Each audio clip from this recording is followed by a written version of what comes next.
Welcome back, everyone. Saturday, the 28th of February, 2026, and I'm joined by the one and only Mr. Richard Inman. Good evening, Richard. How are you? Paul, how are you, mate?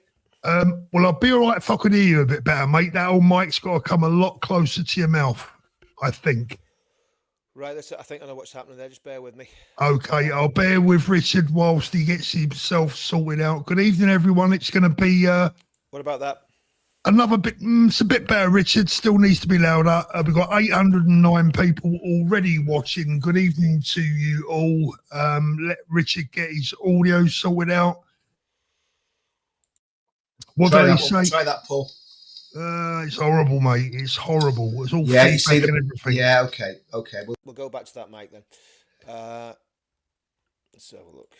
Yeah, but just need to get that turned up, mate. Good evening, everyone. Thank you for joining us this evening. We have two new moderators this evening, Geordie Lass and FP. Thank you for helping us out. Appointed by the one and only Ian. Good evening, Claire, as well. Now, reports are coming in that the Ayatollah Khomeini in Iran has now been, they're saying he's been confirmed as being killed. But we here on this show, we have some inside information that would suggest that reports of his death may be greatly exaggerated. This came in earlier on from Luton. And then we had another sighting in Telford. We believe there's no rumours that Zach Polanski has asked him to join the Green Party. And we can actually confirm that his best friend has invited him for a place in his cabinet. There you go. That's where he is. How you doing there, Richard? Yeah, what's that like, Paul? Is that any better? Exactly the same. What have you been doing to your settings, mate? Nothing to my settings, and I'm not in the mood for a row over it. Let me just put it that way. That sounds like a good start. Yeah, it really does. I don't know what the hell's going on with it. Shall I boot you out and bring you back in? Yeah, try it. Yeah, I'll try it out, mate. There you go. Oh, dear. Right, guys, welcome, everyone. Richard is in the back.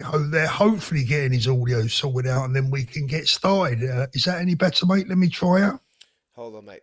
I'm just wondering if I can turn your audio up. Let me try and turn your audio up. I don't think I can. 1 2 1 2.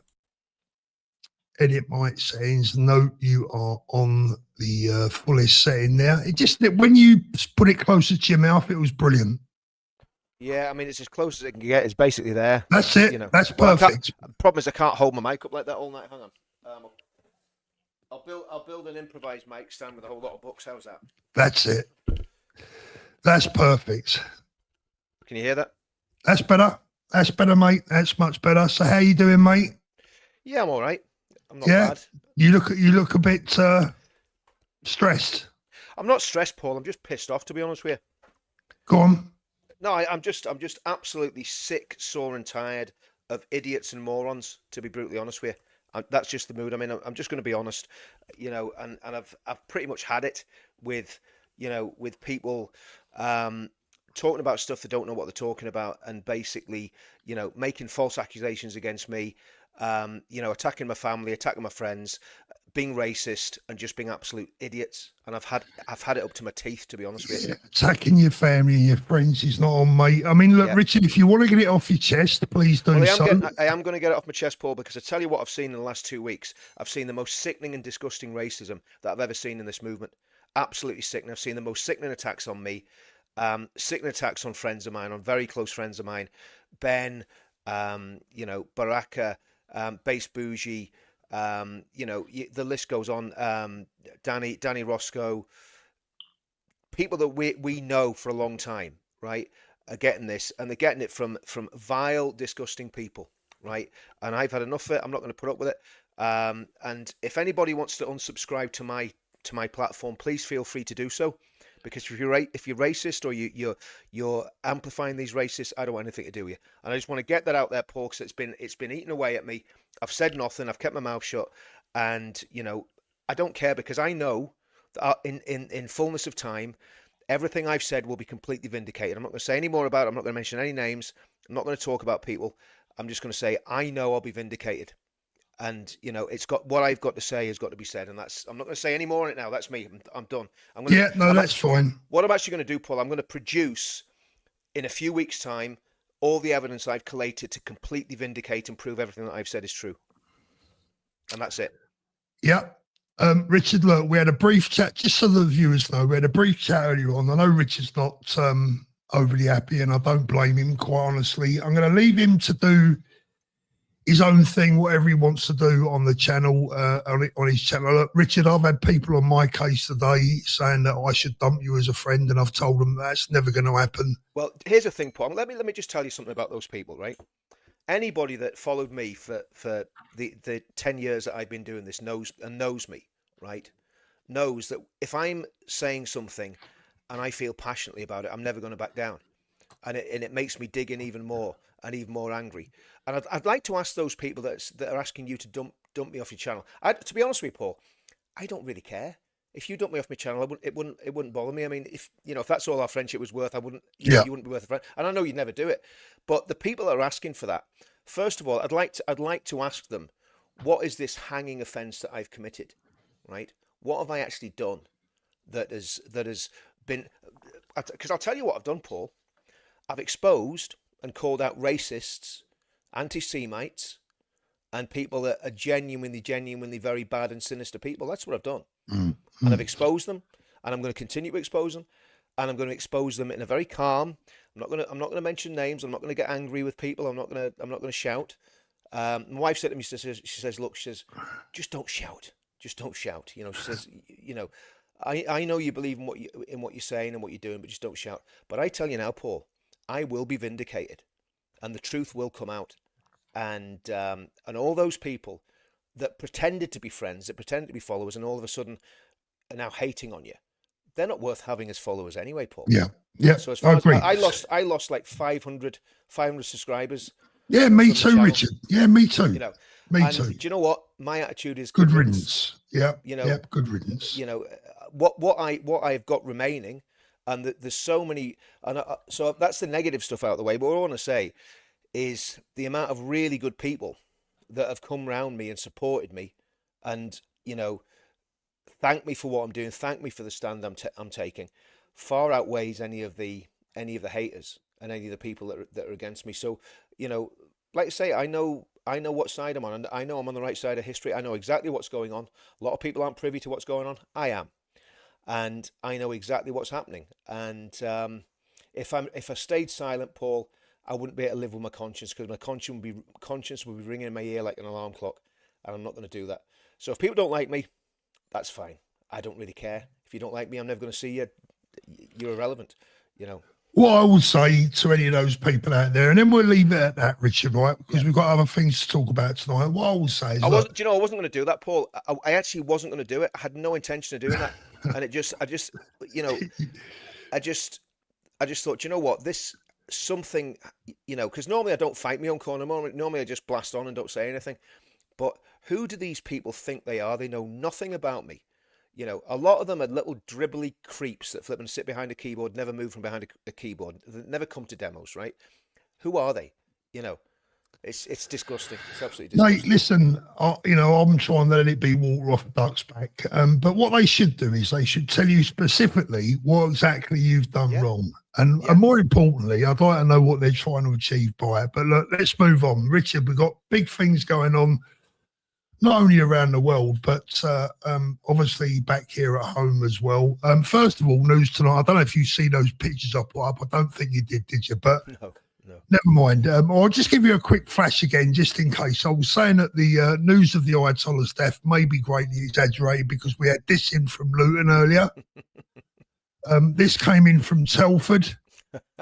There is a strong rumour that Zach Polanski has offered him a job in up there in Galton and Denton, but the actual truth of the matter is he's moved in with Keir Starmer. So there you go. That's where the listen, is. That's fiction imitating truth there, isn't it, Paul? What yeah, I mean? Exactly. Here's the thing about all this, right? I hope he is dead, right? I hope he is dead. And I'll tell you why, because that man is a tyrant. He is responsible for untold deaths since obviously he took over Yeah. from Right across Europe, right across the do you remember world. that? Do you remember that other evil devil of a man, Ayatollah Khomeini, and then the Amazing. next Yeah. one, the really original with the names, it went from Khomeini to Khomeini. Yeah, Yeah. I mean, just absolute savage, brutal people. And here's the thing: while there's all the infighting and all the craziness going on in our movement, these people are taking over our country. Gorton and Denton is a prime example. And this is what I think this is another reason why I'm so wound up, because when you look at all the infighting and the racism, right, the real threat to our country is coming from people like the Ayatollah and his supporters. The real threat to our country is coming from Islamist extremists that want to take over our country and turn it into a caliphate. And Paul, since I've started this, that has been the sum total of my fight. I've been against all extremism, right? Yeah. All extremism. And I physically fought the far right. And I've physically fought the far left. And that's what we're up against. And of course, we're up against the Islam, and I've had it with the Islamists as well, right? So that is our fight, Paul. Our fight is against extremism. So there's no compromise with any extremism. We are the center ground. We are the good people. We are the ones on the right side of history. We are the ones, like you always say, with red, white, and blue in our heart. And when we've got these fanatics in our country, in our midst, 32% of Muslims want Sharia law, at least. The polling averages at 42% over the last 20 years. Because unlike a lot of people that, that just slabber on the internet, I actually look at all the stats for the past 20, 30 years because I've been watching this since 1984. So I have a little bit of experience at it. You know what I mean? So the polling shows that on average about 40% of people, some of the polls can go as high as 75% of Muslims want Sharia law in the UK, right? Now, that's serious. That's not to do with skin colour, Paul. You can be a ginger bearded jihadi, right? You're just as crazy as Abdul that's just got off the boat from Afghanistan, right? We've seen these ginger jihadis down at Speaker's Corner. We've seen them in Luton. We've seen them, mincing round, trying to take over churches. We are facing a massive existential threat from radical Islam. Now, here's the thing about this, right?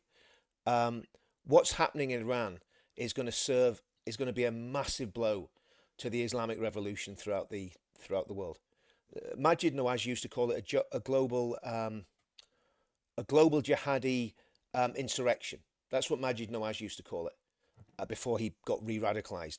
So this is what we're facing in the UK could turn us into Iran or Lebanon, and that's what we should be very, very mindful of. So although it's great that this mad muller's been taken out. What do you make of Starmer's response so far? Oh, well, he's pandering to the Islamists. Yeah. The reason he didn't get involved is because, do you know why he didn't get involved in this operation? Because of the Gorton and Denton by-election.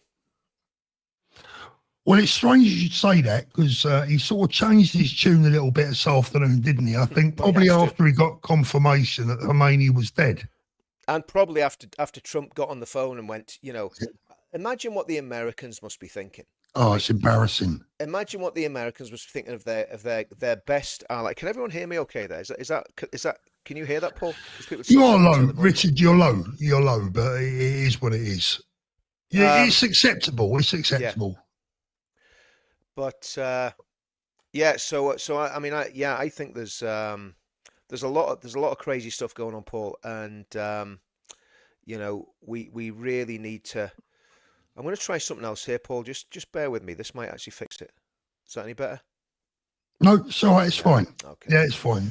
We'll just carry on. Yeah. So look, I've got a load of notes here, Richard. They're all over the place, so you'll have to bear with me. First of all, I mean, look. What does it mean for us at home? What do you think it means for us at home? Will it cause more problems? Will it cause less problems? What's your take on what it's going to? I think it makes no difference whatsoever. We're on a trajectory to absolute catastrophe. I mean, short term, over the next 2 weeks. I think it's very unlikely the security service will be all over those sleeper cells. Be very unlikely that they don't know who they are, they don't know where they are.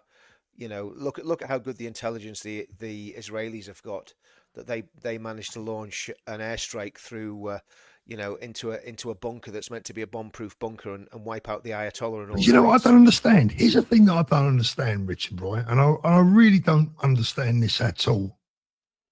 So all these people have been caught today with this airstrike, including the leader, his family, etc., etc., etc. A load of people have been caught today.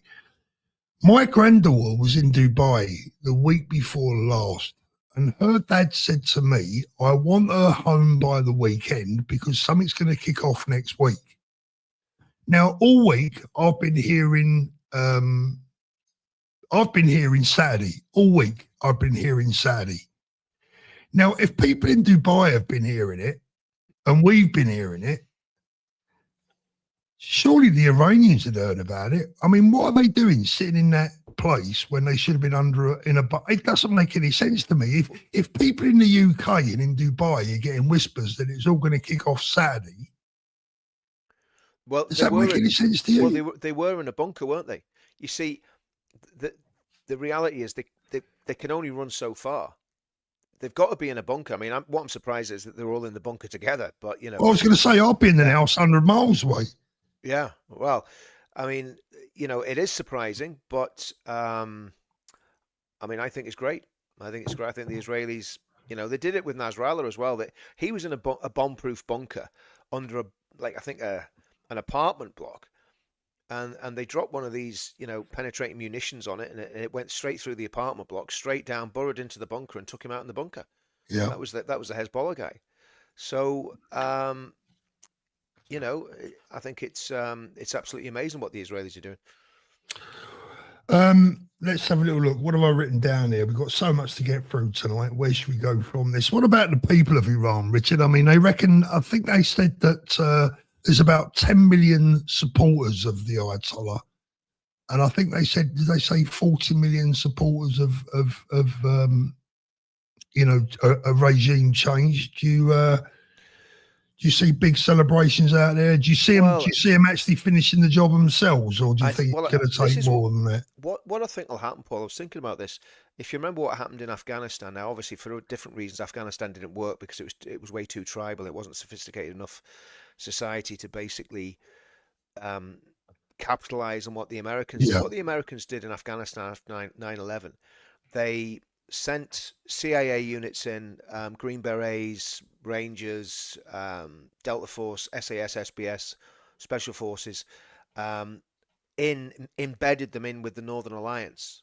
And what they did, they just rolled forwards with the Northern Alliance, Special Force guys. There was no actual proper boots on the ground until some time after. It was Special Forces guys.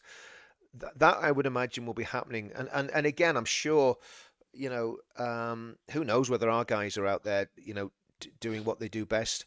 You would like to think the Americans want them there, but maybe Starmer's vetoed them because they've all got to be ready to go on trial for any war crimes that they've allegedly committed in the last 30 years. I mean, the Starmer regime is disgusting. But so anyway, we'll get on to that. Go on, carry on. What they did in Afghanistan, they basically embedded special forces, CIA security guys, CIA operators who were working with the Northern Alliance, and they rolled up Afghanistan very, very quickly with massive airstrikes and special forces embedded with the local tribesmen. It didn't work because the local tribesmen were all too corrupt in fighting, and the Taliban managed to push back. And again, we know what happened after that. The Brits and the Americans went in and tried to sort of do a hearts and minds and start planting rainbow flags all around Afghanistan. Of course, that wasn't really fitting for the culture, and it didn't work. But anyway, there's more to it than that. I've been flippant with that. I mean, the lads that went out there served extremely well. It was lions led by donkeys, wasn't it? The British government didn't have a clue how to deal with Afghanistan. The soldiers did a brilliant job with what they were given. Not even the right kit. What didn't even have the right kit. I mean, they were in those, those snatched Land Rovers, getting hit by roadside bombs. So, it's in terms of what they'll be doing in Iran, they'll be doing exactly the same. They'll be doing exactly the same. The Israelis and the American Special Forces will be embedded with Iranian dissidents and probably training them if they need trained. They'll be getting defections from the IRCG. They'll be getting defections from different, areas of the Iranian military, the Iranian police. So that's what I would imagine they'll be doing, Paul. So it won't. There will be American and Israeli boots on the ground, but they won't be officially on the ground, and it'll be operators doing what they do. So yeah, I think they'll wrap them up pretty quickly. But it is deeply ingrained, and it's not going to be. None of these things ever happen peacefully. It's going to be vicious. It's going to be brutal. Yeah. Richard, I'm going to put a comment up on the screen that I want you to let me deal with. Okay, so just bear with me on this, right? Curse UTK, United Kingdom.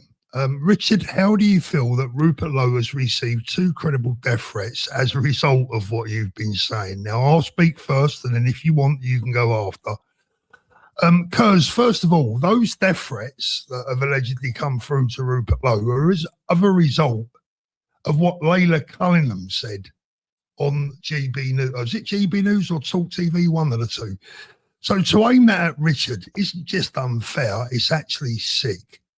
But there you go. I'll leave it at that. Richard, if you want to make a comment on that, but personally, I'll just leave it. Talk about mirroring. I mean, what they're doing by doing that is putting me... Listen, I've had threats. Oh, we're going to get you at the UTK march and all the rest of it. Okay. I bet you don't. The reality is, Paul, I've mentioned Rupert Lowe once in respect of the way he treated Ben. I haven't attacked Rupert. If this is the problem. Yeah, same as me. Look, what I said about Rupert was, I've said it. I shouldn't have said what I said about Rupert or Carl Benjamin because I was personally insulting towards the people because I was angry with them. But I haven't once leveled any accusation of Rupert Lowe being a neo-Nazi or far right. I've never said that about neither have I, Richard. Neither have I. And I did a little experiment this afternoon, which I'll put up later on. If I could finish, Paul. Yeah, go on. What I have said is that people very close to Rupert are racists. That's all I've said, and I think there's evidence to prove that, and I can produce the evidence. I could produce it tonight if you wanted, and I think that's a fair thing to say. And the deafening silence from Restore about the racism that has been leveled at patriots that have been in the movement a lot longer than these little boys, that have been, sitting on Rupert's lap. These people are our friends, and I'm not going to sit by and allow racism to happen. So if anybody's attacking me... Someone in the chat there is saying define racist. Well, if you don't know what racist is by now and you're in this movement, you should really go and sit in a dark room for a few days. Would this do? This was aimed at Baraka. I tell you what, that would be good. Or even maybe he's put up the Carl Benjamin post from Twitter. That would work. This was also aimed at Baraka. Yeah. I've got the. I don't want to get too much into this tonight, Richard. But we're going to stand our ground. Yeah.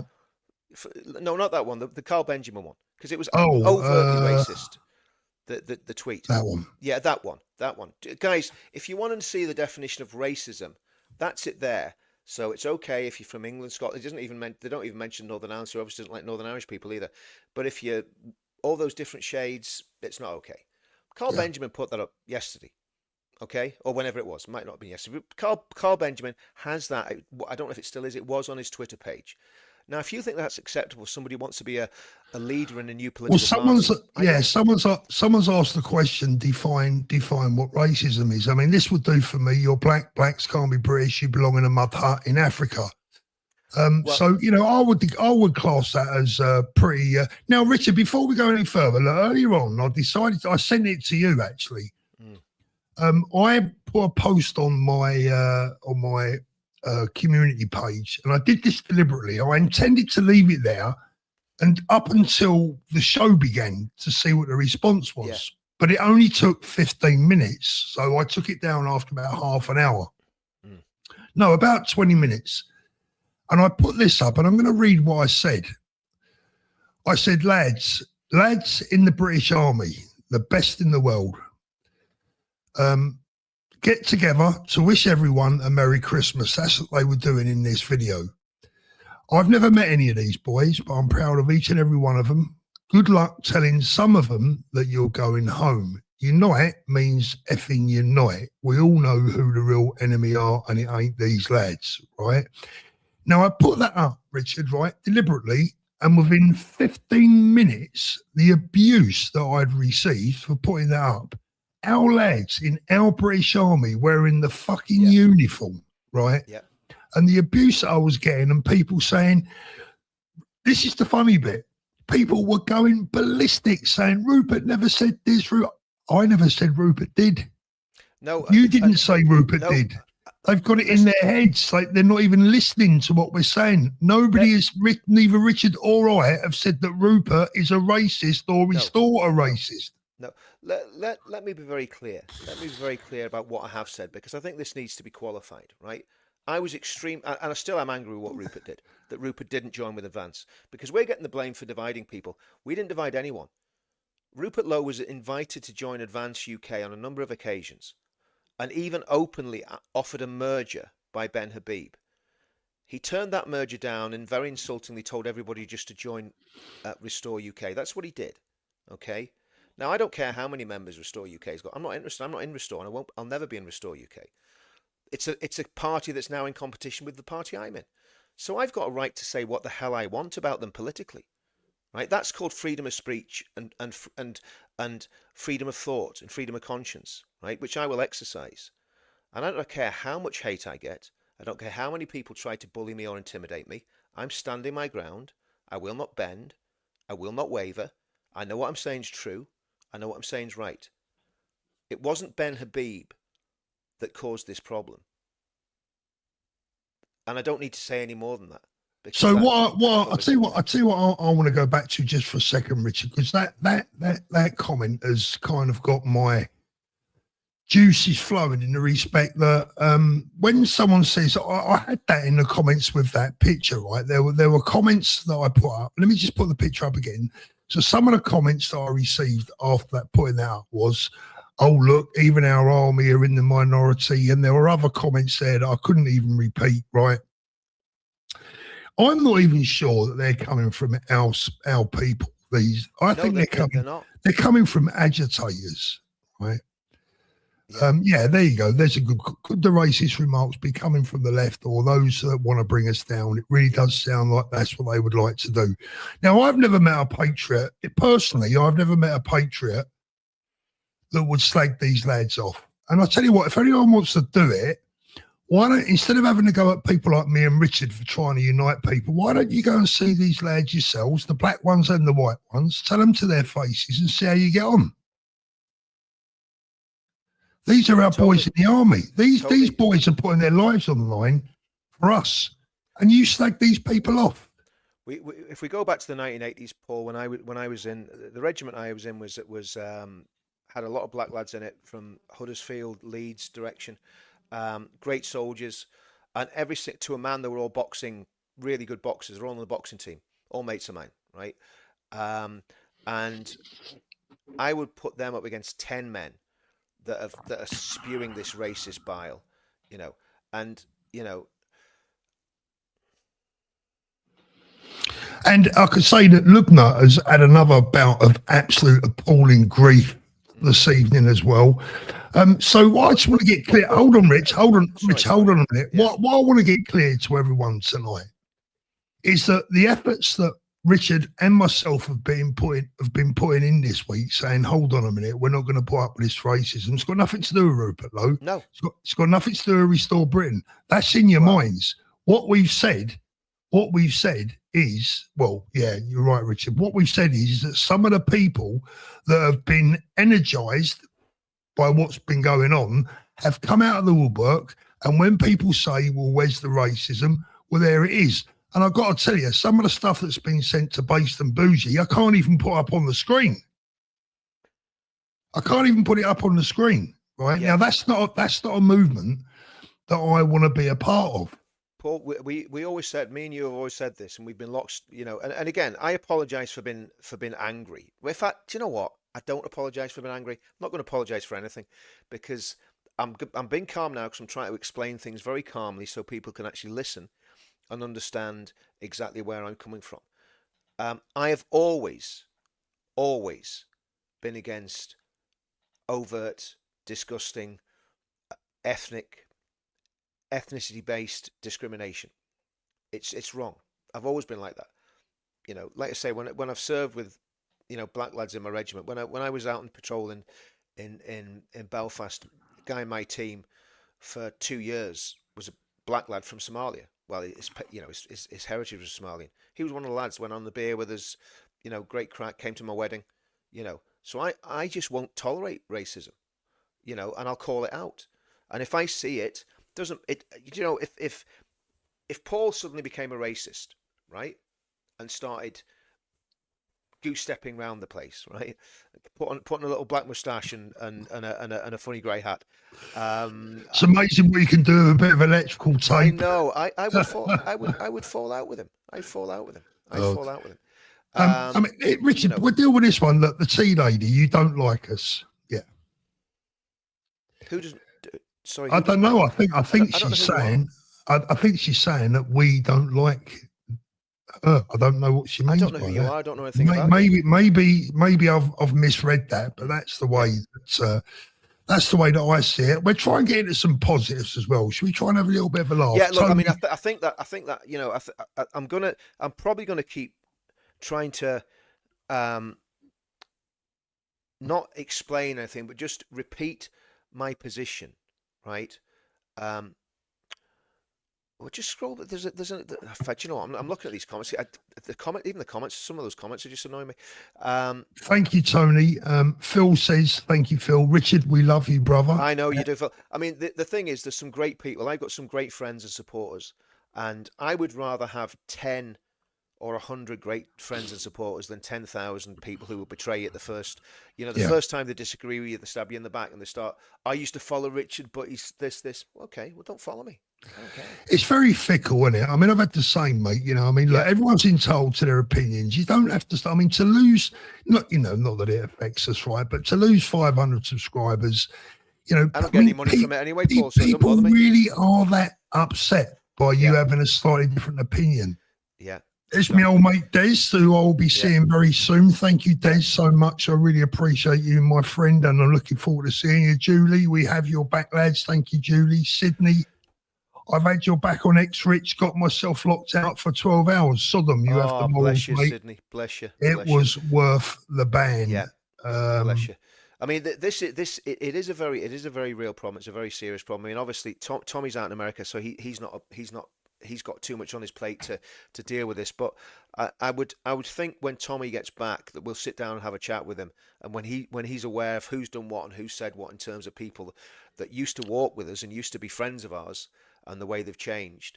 I mean, the Bo Dade thing, Paul, that Lubna played the other day on her channel about the way you're speaking about Ben and Based and Bougie.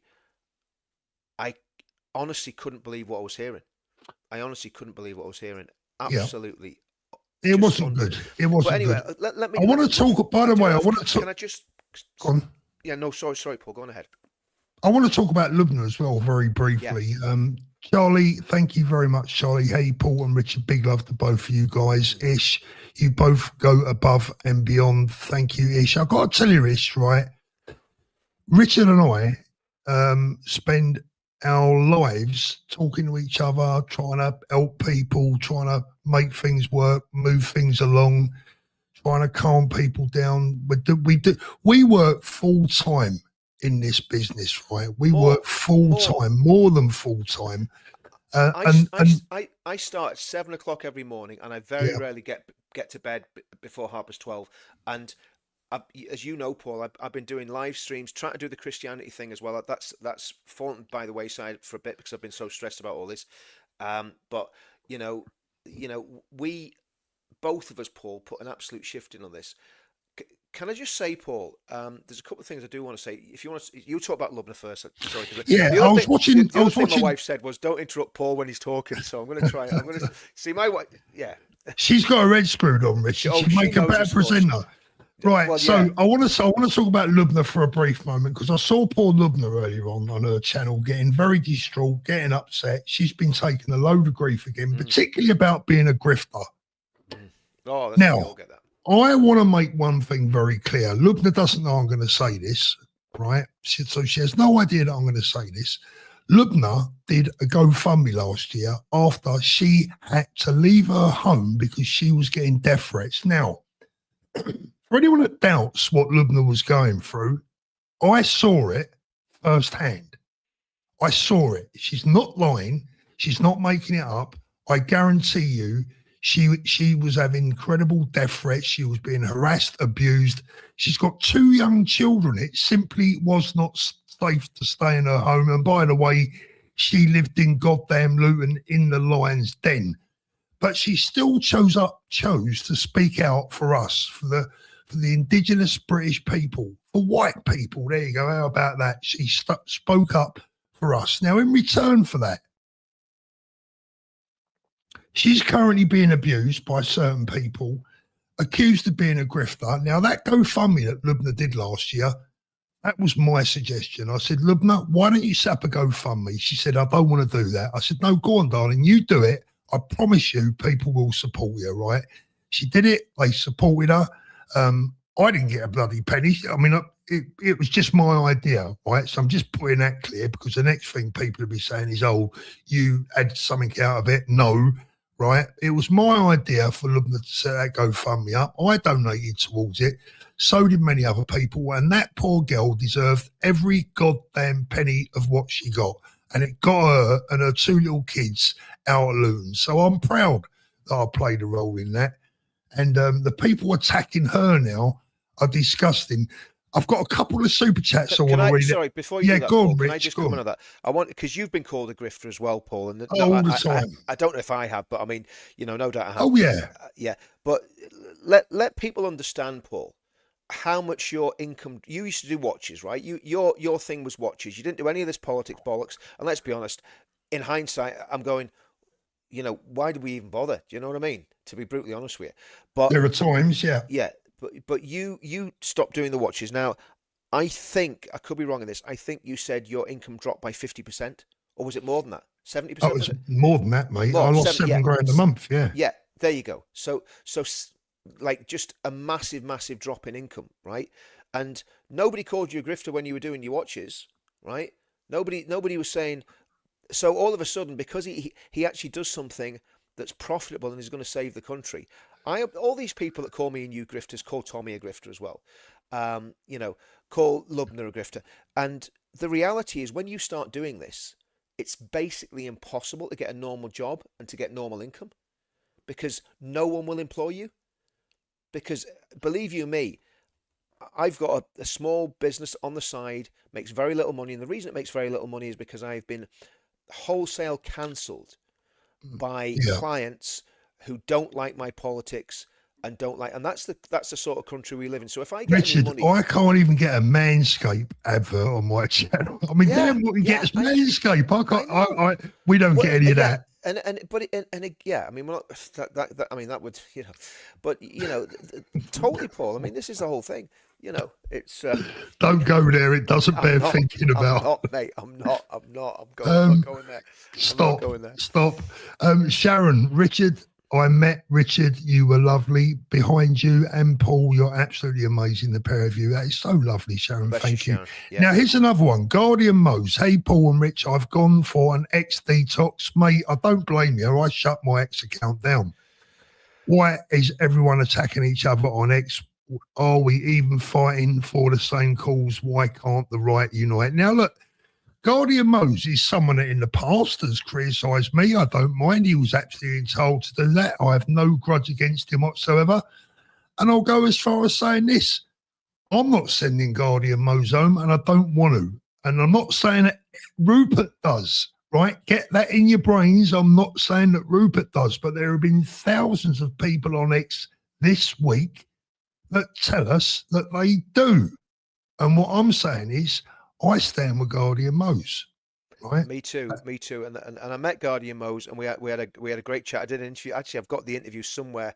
There's that much has happened since we had that amazing conference in Yeah. London.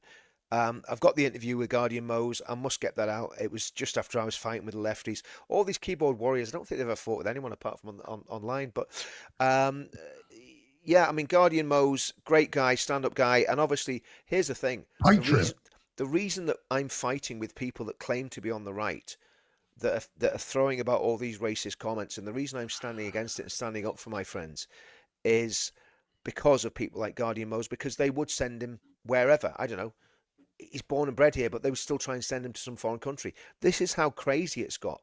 And anyone that's talking about nativism, anyone that's obsessed with ethnicity, anybody that's obsessed with demographics is pushing a certain narrative in a certain direction.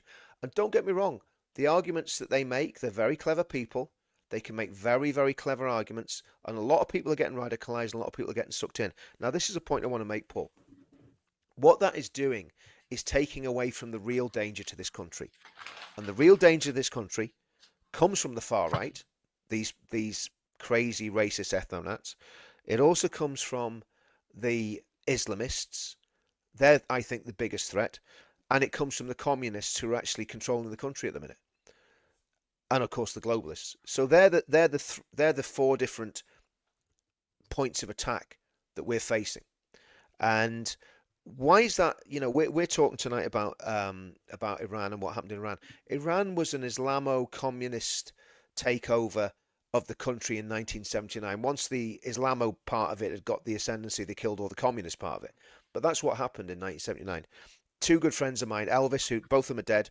Elvis, not Elvis Presley, you know, because that Elvis Presley, we all know he isn't dead. He's living somewhere, along with you know, Epstein and all the rest of it, and the Ayatollah. So we all know Elvis isn't dead. But my friend Elvis passed away a few years ago, and he was an Iranian Christian. He served in the Iranian military before the revolution, and he had to flee after the revolution. Great guy. He told us all about what was happening in Iran and what happened before the revolution. It was the communists and the Islamists joined together. Another one, Mustafa, who was an ex-Muslim who became a Christian. Great guy. Passed away again a few years ago. Again, and I wonder, a lot of these guys died quite young, and I wonder, was it the stress of seeing their homeland being torn to pieces and having to live away from the country that they loved? Because these were genuine refugees, Paul. You know, these guys were real refugees. And you know, it's heartbreaking to see our movement getting torn apart like this. It is actually, you know, it actually makes me feel physically ill when I see everything that we've worked for, right? Well, I could have walked. To be honest with you, Rich, I could have walked away earlier this week. You know, Paul, me and you both. Me and you both. I mean, if you know, if. But that's what people would like. You see, people would like us to walk that's away, right, and that's why I haven't. And that's why I wouldn't. Because who needs the aggro? Who needs the grief? Yeah. Who needs the grief? But the bottom line is, do you know what I do? I go, do you know what? My country's more important. I know what I'm doing. I know what I'm saying is true. I know it's right. I know that God's on my side. And you know, there was an old Catholic bishop way back in the 4th century, and he was standing up for the doctrine of the Trinity against heretics. And he was on his own. Even the emperor was against it. And the emperor got him in, and he said, Athanasius, the whole world is against you. And Athanasius turned around to him and said, well, then I'm against the whole world. And that's my stand, Paul. Yeah. I don't care. I literally don't care if people, you know, I don't like it. It's painful. It's difficult. Let me pick up this one, Richard. I'm just looking at this on the screen. Someone's asking you to define far right. Define far right. The real far right. Well, the real far right are the people that we're seeing attacking us in the comments right now. It's as simple as that. These are the people. I think that's a little bit unfair. Rich, let's have a discussion on that. Hold on a minute. Let me answer the question. So the real far right are basically people that exalt ethnicity above everything else. They want a pure race. Okay. Whereas I think we've always said, Paul, we're interested in what's the content of your character, not the color of your skin. You know, is your heart red, white, and blue? If we don't mean that, you know, then we should stop saying it. You do understand, though, that people are so fed up with that term. Paul, Because what we've got here, me, Richard, hold on. What we've got here is we do have a large amount of people like you and me. We've both been labelled far right. And there's a lot of people out there right now probably watching this saying, I don't want to hear that expression again because I've been called that and I'm not far right. So that there are also, whilst there are some genuine people out there that are genuinely horrible, there are also a lot of good people out there that are so sick and tired of being called far right that they're going to say, well, can you define it for me? Yeah, well, I've just defined it. Yeah. It's basically people that exalt ethnicity above everything else. Simple as that. Well, there's other things. Okay, if we're going to talk about fascism and the far right, first of all, they will exalt ethnicity above everything else, and their nationality is more important than anything else, right? So that's the first thing that they'll do. The second thing they'll do, they will seek to destroy democracy and install a totalitarian state with a Caesar type character leading it. Remember that was what the Nazis based themselves on the You're Roman describing Empire. the Labour Party, really. Well, no, I'm not. I'm describing other people, but that's the MO. That's what they're about. They want a dictator. They want a strongman.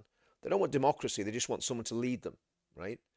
So that's when you see those signs where people are exalting ethnicity above everything else. They're wanting a strongman leader. They're wanting a totalitarian state. They're wanting to have draconian laws to carry out draconian actions. Well, that's pretty much the definition of the far right. Okay, and that's what I'm seeing in certain quarters, Paul. That's what I'm seeing. My definition is probably slightly different to yours. It's probably a bit simpler. My definition would be certainly, you see, I'm a little bit older than you, not a lot older than you. For me, when I was growing up, the real far right, what we would call the far right back in the day, were the people that hated the Jews. They wanted to, they had sort of real strong anti-Semitic feelings. They hated anyone that was black. And that was pretty much it. And when I say they hated them, they didn't just dislike them. I mean, they truly hated them. So my definition of far right probably is more of a 1970s, 1970s definition, really. Modern day, I mean, look, listen, the term means nothing, does it, anymore? I mean, everyone's bloody far right. Yeah. I suppose that, people could say, I mean, the reality is, Paul, is I'm looking at the comments, I'm getting bored of this. I'm getting bored of the comments attacking us. Just ignore them, mate. Just ignore them. It's embarrassing. Basher gang, 30 bombs in 3 minutes will penetrate anything. I should imagine it would. Sharp bite, Paul, turn your mic down a tad, make it bearable. I hope I've done that a little bit. I hope it's not too loud. Visual UK, sorry I'm late, guys. Bloody kids. Hello, Richard. Paul, could you do me a favour? Take those comments off the screen because they're actually annoying me. I don't want to see them. Yeah, you want them off? Yeah, there you go. See them, mate. There you go. I'm that sickened by this, right? I'm that sickened by these people that are attacking me. That I don't read any of the comments, but the problem is they are doing it deliberately to try and get you going. They are. Right? So don't let them get you going. I'm trying to stay very calm. I wasn't going to do this live stream tonight, right? I was going to pull out of it because I'm that annoyed by what's been going on, right? And what I'm seeing, and let me just be brutally honest about this. Let me just be brutally honest to all you scumbags that are stoking an ethnic war in my beautiful country. You have no idea the Pandora's box that you're opening. People that are putting those memes out, like that one that Carl Benjamin put out, which was blatantly racist. And if people can't see that, right, anybody that can't see that that's coming in this chat, then you're blind. And what we've got is the blind leading the blind. And you know what happens when the blind lead the blind? You both fall into a ditch. That's what we're dealing with at the minute.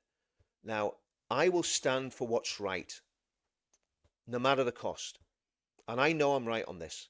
And I will not, on any of my channels, on anything I do, tolerate people that are attacking my friends with vile, disgusting, racist abuse. I'm trying to stay calm. Because if I had any of you guys in front of me, I know what I'd do, right? It's disgusting. It's absolutely despicable. The problems in our country are not about ethnicity. How many Hindu suicide bombers do you know? How many Sikh suicide bombers have you seen? How many Nepalese Gurkha rape gangs are there? How many Chinese rape gangs are there? I don't think you'd find too many.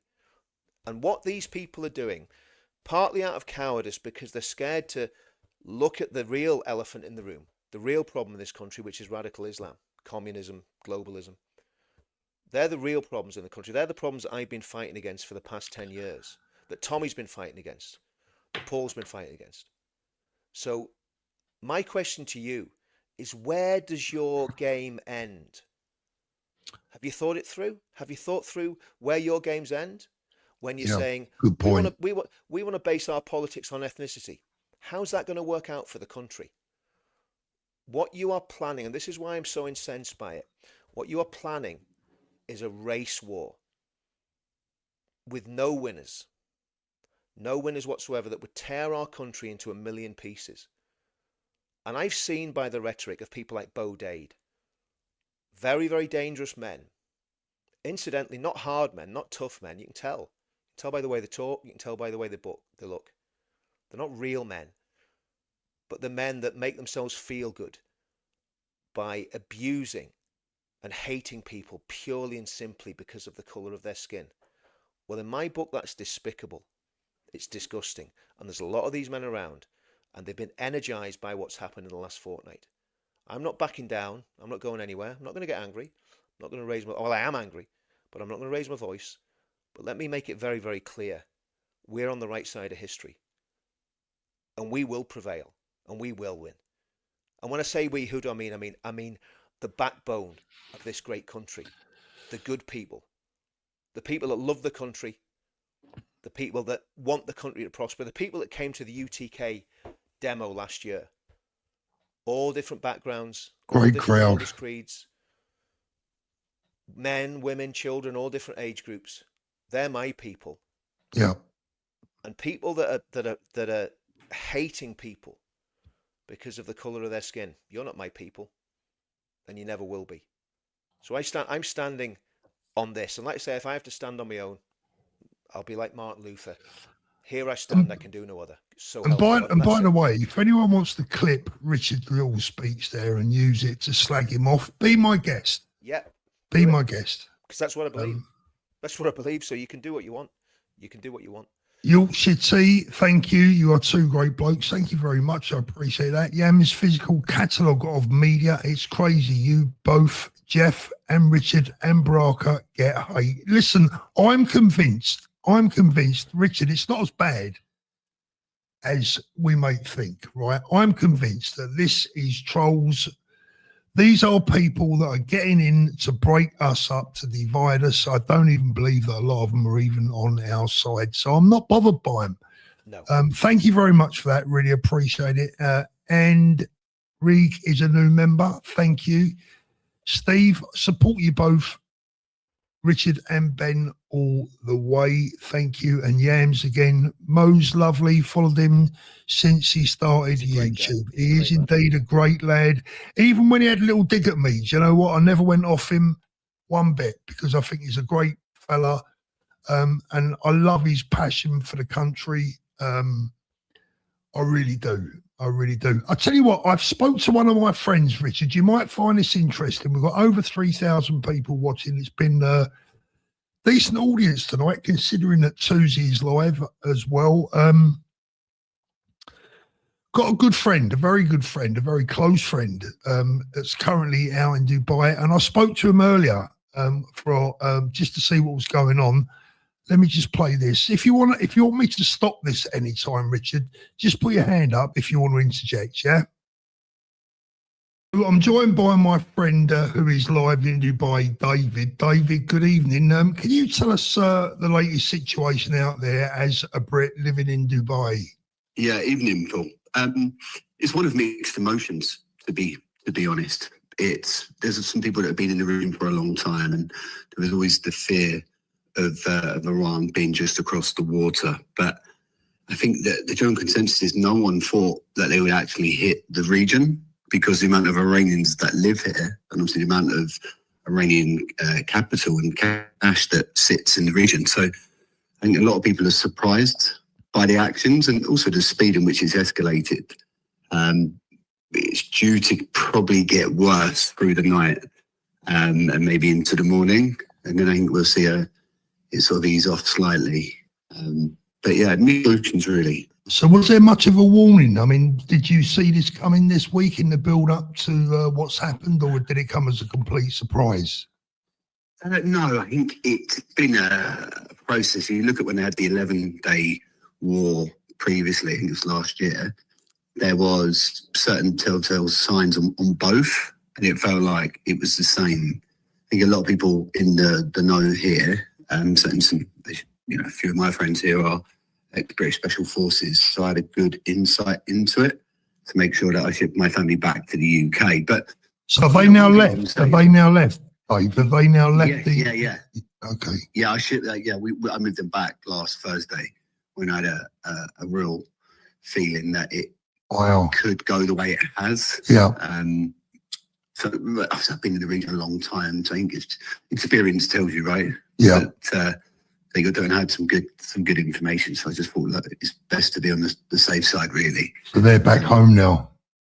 Yes, they're back in the. Lost you, Paul. You muted, mate.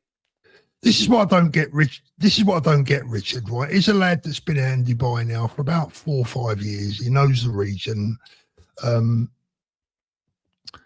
and he knew this was coming. He knew it was coming so much that he actually shipped his family out on Thursday.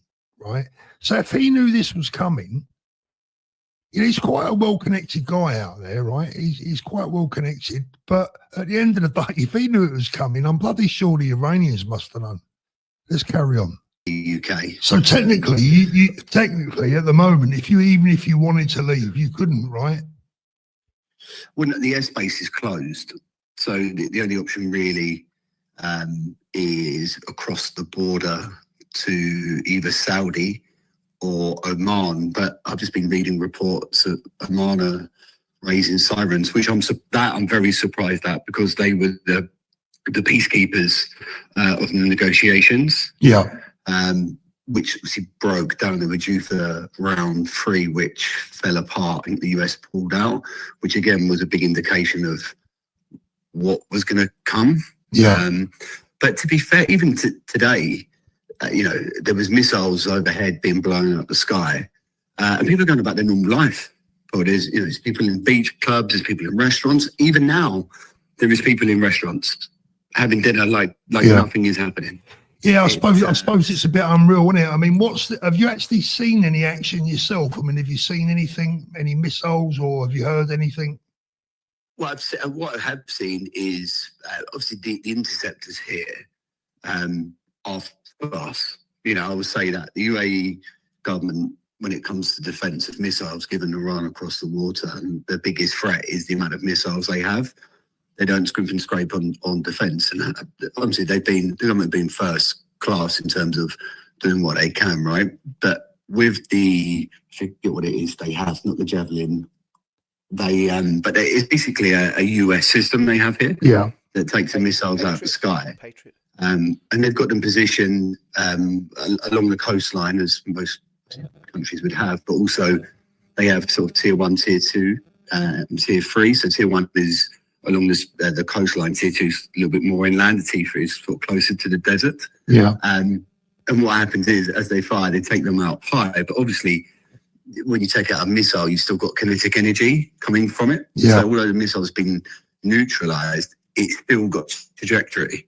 And that's what you're seeing hit set parts like the Palm, got hit the Fairmont Hotel.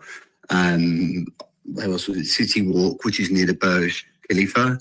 And there was a Dubai Hills as well that took a hit, minimal compared to what the damage would have been if the missile had actually landed. So Patriot, that's the system. These are all places that a lot of Brits, myself included, will have been and visited, and it's quite surreal to see this unfolding on the TV. What's the general feeling amongst the British community there, the expat community? Are they just cracking on as normal? Are they considering, leaving, or what's the score? Yeah, I think everyone's risk appetite is different, isn't it? You know, Yeah. a lot of Brits that have been here for a long time are a bit like, whatever will be, or inshallah, as we use here, it's a bit like God willing, whatever. But then also what you've seen in the UAE recently, due to the demise of, unfortunately, of the UK, is you're now seeing a lot of younger Brits come here. And with that, obviously, they've never been in a war zone or seen missiles being fired. So they're, of course, panicking. You're thinking like, you know, early 20s. You've never seen anything like it. But on the same breath, there's a lot of them that are out on the balcony filming it, watching it, laughing, having a drink. I think that's because it is almost so surreal, because no one expected They got to be Brits doing that. it to happen, certainly in the UAE. But all I would say is from Iran, and I'm in the middle of an uprising, and I'm now firing across at the UAE, where, you know, there must be billions, trillions of dollars here of Iranian money. They're going to be seized, no doubt. Those accounts will be seized. That's only going to fuel the uprising in Iran. Yes, it's an interesting one. Really. So what are you expecting now over the next different nationalities? Over the next couple of days or so? You know, are you sort of sitting under the stairs? Are you expecting more, or what are you going to do? I mean, from my perspective, I was, I feel, given some of the sort of knowledge I've been given along throughout the day, and some people who far better know than me, I think it's going to escalate through the night. Now, certainly to the early morning, and I feel now with the attacks on the mainland here, it's not just been, from what I'm understanding now, it's not just military targets, which was originally going to be the plan of the Iranians, and now that there's ports of drones. I mean, I don't know how true that is, but I also know a drone is very slow moving compared to a missile, so chance of them being shot are far higher. Yeah. But what will happen is, if it continues, the UAE, Saudi, Kuwait, Qatar, they will all now launch attacks against Iran. And the Brits have got planes in the air here as well. And there's 250, 300,000 Brits here, if not more. So I think Iran has potentially overstepped. And I think they're going to feel the full force of the US, Israel, the Brits, and actually the whole of the GCC. I think that's what we'll see over the next 48 hours. Yeah. It's not great, but hopefully it's all done as quickly as possible with as fewer people as possible getting hurt. Mate, thank you so much for coming on and letting us know. I mean, look, it's still probably safer than London, so. Yeah, actually, ironically enough, one of my guys said that to me. It was like, the ironic thing is, when it's still safer than London. And what does that tell you? Yeah, exactly. Exactly. It did make me chuckle, but yeah, I think we'll see a further escalation through the evening, early hours of the morning. I think the US will go to level Iran. Now, will they be able to do that as quick as they feel they can? I don't know. Obviously, history tells us it's not quite as easy. If you look at Afghanistan and Iraq and stuff like that, very mountainous. Iran has lots of hidden nooks and crannies. But I don't know. Also, part of me feels a lot of it is theatre. A lot of this was preordained, I feel, but yeah, I think time will tell. Time will tell. Most Brits are just hunkering down. Yeah, most Brits are just hunkering down. So there you go, Richard. Most Brits are just getting in their bunkers and carrying on doing their usual thing. Let me just answer this, Lesanne. I put a question to Paul online today, and he was a bit rude in his response, then deleted his post. I'd like to ask him for an apology. It was a bit uncalled for. I'm not rude. Lesanne, I deleted that post deliberately. It's the one that I showed you earlier on with the soldiers. I can't remember what your comment was, but if I was rude, I apologise. But there was there would have been a reason. Now I'm trying to remember your question, but I can't actually remember it. If you want to put it again, I'll answer it, and I'll explain to you whilst I might have been sharp in my responses. Let's have a little look. Richard, any comments on the call there? Yeah, I mean, that's an amazing call, Paul. Well done. Really good scoop, because it gives an insight of what's happening in Dubai in real time, which Yeah, and he's been there for a long time. He knows. Yeah. He knows and he hangs around with a lot of former SAS and ex Well, SBS lads. yeah, there's a lot of SAS lads living out there now, aren't there? Because Yeah. you know, I think obviously there's a lot of work out there in the Middle East for those guys. You know, Yeah. so fair play to them. Yeah, I think it was a great call. Really, really, really good, Paul. So well done. I mean, I think from the point of view of what's happening, I think the not the destruction, the defeat of the Iranian regime is inevitable now. I don't think they can survive, Paul, and not without them coming across and saying, actually, we're gonna start working with the Americans and start working with the Israelis. But I don't think the Iranian people will allow it to survive. I think it's really, really, I think it's really finished, to be brutally honest with you. So I think It's very telling, isn't it, that the Green Party are standing with the Iranian regime. Oh, mate. I mean, The tip whisperer. Let's talk about David Yeah. Paulden for a little bit. What a weird individual he really is, isn't he? And that yeah. Anna Spencer up there. I mean, in another lifetime, she'd be tried for treason, though. Oh, absolutely, absolutely. I mean, the whole point is, yeah. I mean, I can't understand how it's still, yeah. I just can't understand how the Green Party's done what it's done. And It's great, Richard. It's really good marketing. I mean, look, let's get it right. Right, to a lot of people, when you say the Green Party, they still think of a bunch of harmless, animal-loving, vegan, tree huggers, people that care about the environment and want to save the whales and all the rest of it. But they're gone, haven't they? They're gone. That's it. That party has gone forever. They all have. But the thing that worries me is, Paul, and this is where, and again, this is where I think I've been very, very misunderstood in the last 10 days. I want to see unity on the right, but you can only have unity without sensible people. So I would, and I think if we, and there's a reason why I'm saying this. If we go back to the cause of this problem, the cause of this problem was Nigel Farage, and the way he behaved, and the way Richard Tice behaved towards the people on our side, called them that lot. We won't have anything to do with that lot. And that was pretty much everyone that supports Tommy and that goes to our demos and so on and so forth. So that was me, all my friends. Yeah.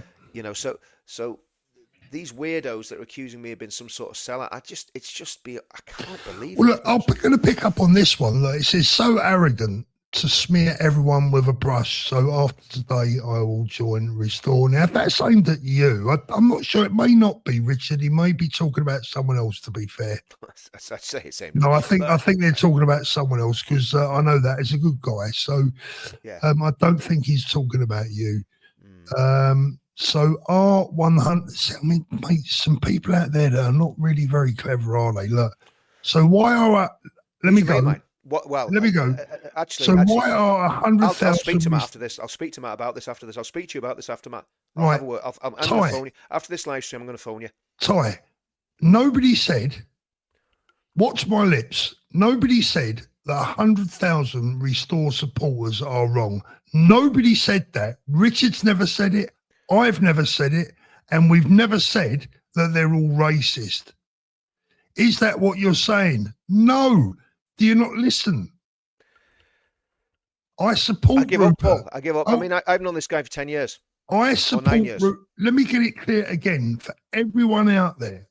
I love what Rupert Lowe says. I support Rupert Lowe, and I support his aims and his ambitions for this country. But here's the but. If he's not careful with who he has around him, Restore will be finished as fast as it started.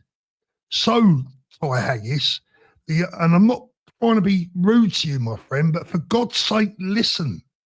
Nobody is saying that 100,000 Restore supporters are racist. Never in a million years. A lot of those people that have joined Restore are members of Advance.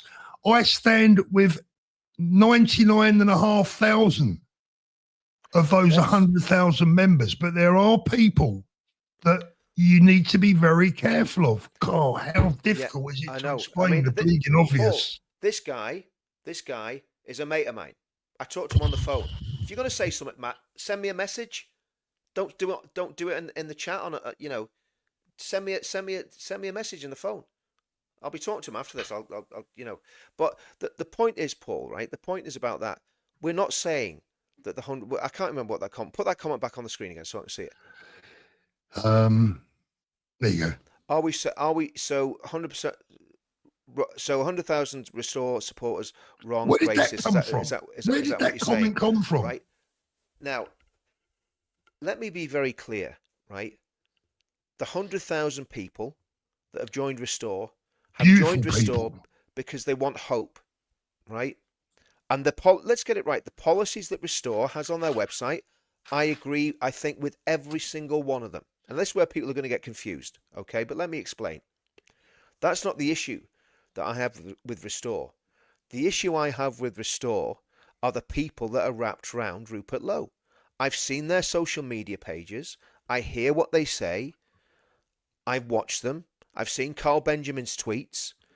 I've heard what Connor Tomlinson's had to say about people not being able to stand as MPs.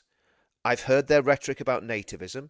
I've seen the way they're playing ethnicity as an electoral tool. I don't like it. And I believe I'm absolutely right in my analysis.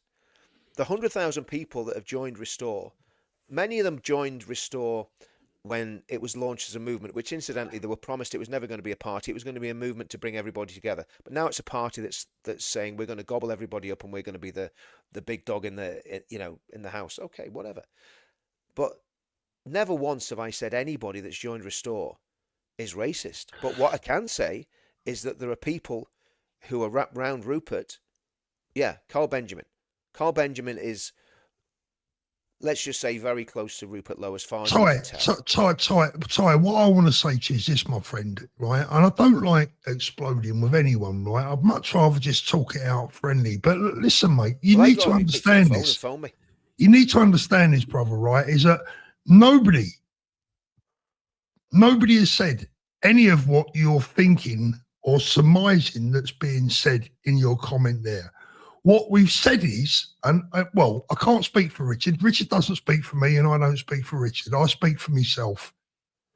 What I'm saying to you is this, is that I want Rupert to win. I want all the things that Rupert wants. I want all the things that probably 99.9% of those 100,000 people want, but we won't win it with comments like this on social media.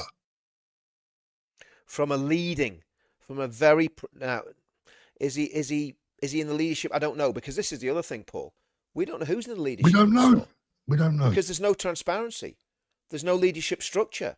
You got Rupert and Rupert's done great. The Rate Gang Inquiry, absolutely first class.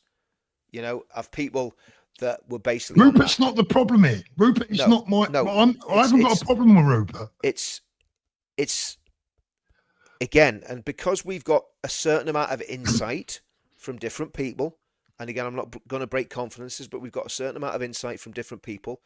It's not Rupert that's the problem. It's the people around him are getting in his ear that are causing problems. And if I don't highlight that, right, I'm not insulting the 100,000 people that's joined Restore. Many of my friends are in Restore, okay, when it was a movement. Ben Habib joined Restore. So what am I going to say? Ben Habib's racist? Ridiculous. I'm not saying that. What I'm saying is there's a very, very big problem at the heart of the thought leadership of those young men that needs to be addressed. I'll put it even more simple. Guys, you want Restore to win, then get them to get their act. They've got to get their lines drawn in the sand. They've got to draw a line in the sand and say, this is acceptable, this isn't acceptable.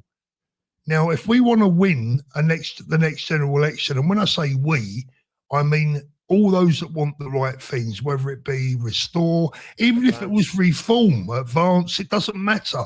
We want the right thing. We all want the right thing. We all want the same thing, pretty much. If we want that, we're not going to win it with remarks like that. It's a no-brainer. It's not even a. Exactly, Paul. It's not even a quiz. What I've been trying to say, and again, because I am very, very concerned about this, because I fought against this for years, right? And actually, Matt's stood with me when I fought against it as well. So, like, let's have a conversation about this. And I will phone you straight after this live stream. But the one thing, Rich, to be what I fair wanna to see, him, Paul, he might not have meant it. There might be more Yeah. context to Yeah. the question, Yeah. right? But this is the problem. When you see questions written, it's like the person that asked me Yeah. for an apology earlier on, Yeah. right? I don't know what my answer was. Yeah. It wouldn't have been that rude. It might have been a bit sarky, but it wouldn't have been rude. Yeah.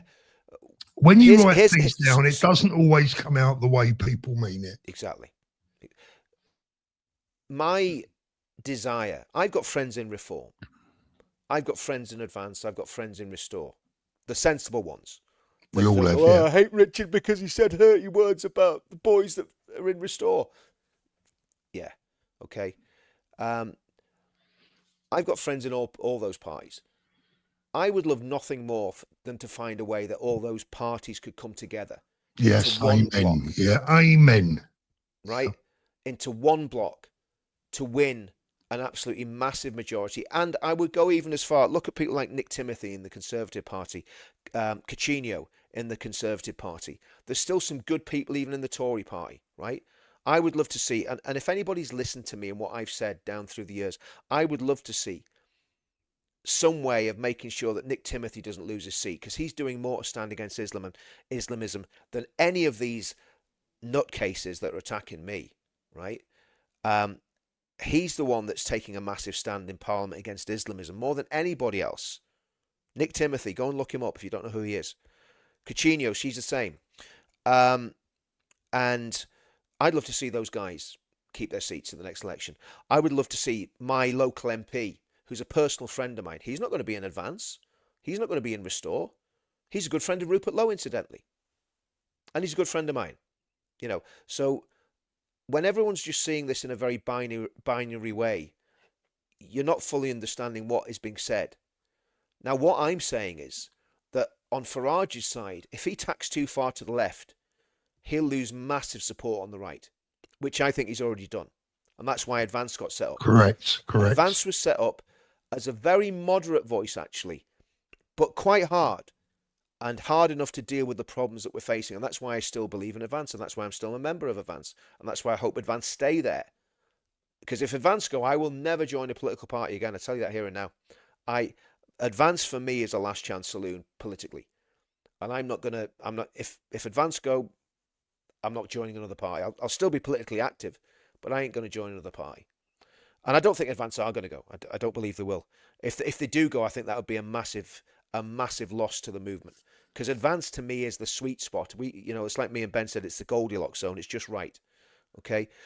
But what I want to see is all those political parties and all those people in those political parties coalescing around ideology that is something similar to the pledge, which is absolutely what is needed for this country. And that means people from Restore could do that, people from Advance could do that, people from UKIP could do that, people from the SDP could do that, people from all those moderate parties on the centre-right could do that. And join as one and come together and say, right, how are we actually going to do this with all these different moving parts? How are we going to make this machine work and win the next election? Now, believe you me, with the hatred and the bile that's been spewed at me for expressing an opinion that's perfectly legitimate, how can we ever unite with people like that? And also the fact that a lot of this has been allegedly people have been paid to have a go, and there's people from that section of things that are saying they want to destroy Advance, that's their stated aim. They want to destroy Advance because they see it as a threat. So how can we unite with that? You see, so the problem is, I want unity, but the unity has to come from everyone. And it has to be in the sweet spot where on the Farage side, you don't have all these failed Tories who are left-wing, basic Liberal Democrats, and on the Restore side, you deal with the ethno-nationalism and the racism that is lurking in plain sight. And it is. I'm not saying everybody in Restore is, not at all. There's loads of my friends in Restore. Of course not. So that sort of question, if I've come across saying that, maybe it's a communication problem from my side. No, Richard, to be honest with you, mate, it's not a miscommunication. I think you've been very clear. I've been very clear. And look, mate, the bottom line is we've got to face facts, Richard. Look, I've lost 500 subscribers this week because they don't I don't like care. me. They don't like me for sticking up for our friends, Yeah. right? And I've got a couple of messages coming on my phone here. The lovely Howard Cox, right? Yeah. I'm devastated to be leaving Howard in advance Yeah. this week. Devastated, but I've done it because I need to be able to be seen as non-biased. Howard says you are both on the right side of history. Remember that. Lots of love. Thanks, Howard. Thank you, Bless Howard. you, brother. Bless you. So, do you know what a diamond, what an absolute diamond of a man. Yeah, You know, absolutely. if One of we the best. here's the thing about Howard. People don't realize what he's actually done. And he's such a humble guy. He has saved the British motorist billions of Billions. pounds. Billions. Yeah. Can you imagine that? And he's such a humble guy. And Howard said to me, when we did the live stream the other day, he says, Richard, I'll come on your show anytime. There's not too many people like that. Yeah. And I could start digging people out that don't come on the show that, well, I'm not even going to go Men there like with that one Howard tonight. Cox are a very, very rare commodity. I've got another message here from a very good friend of mine. He's very, very switched on. He says, watching your live, Based and Bougie, Baraka, Lubna, Maya, and others are all fantastic and actually proactive defenders of Britain Yeah. And Mayor and Tusi's its culture. Yeah. Mayor Tusi's another one has come out shining in all this, Paul. He's come out shining because he has taken a stand for what is right, and he's taken the hits as well. He's taken the hits. So Mayor Tusi, I must actually send Mayor a message again. It's getting the time to do it all. This is a real battle for the soul of our movement. So I'm certainly not. I want to give Jeff Taylor a big Richard and Jeff Taylor. I spoke to Richard and Jeff over the last couple of days, and I've got to tell you, I would stand in any trench with Jeff and Richard because these two love their country. Jeff is a former a serviceman. What the hell? These boys are getting obscene grief. Jeff Taylor was on the submarines. Jeff Taylor did special forces training, right? So don't be underestimated by, Jeff Taylor's a man, in his late 50s or early 60s, whatever age he is, right? Don't be underestimating these men that you look at and you go, oh, he's just an old man, or he's just a man in his middle ages, or whatever. Yeah. Most people that are getting involved in this abuse know nothing about us. They don't know anything about what we've done for our country, what we've gone through to do this. They haven't got a clue, Paul, right? And Jeff is an absolute gentleman, and Jeff getting abused, and Maya getting abused, and Lubna getting abused, and all our other friends. And Danny, look, me and Danny Roscoe have had mega bust ups, right, down through the years. Last time I saw him at the Christmas thing, we gave each other a big hug, right? We don't agree politically, but do you know what? We were men enough to go, we don't agree on because he's obviously UKIP, I'm Advance. Give him a big hug, That was the last time I had any contact with him, and I heard he was getting the abuse, and I'm going to stand up for him. I'm not, I'll take the hits for them.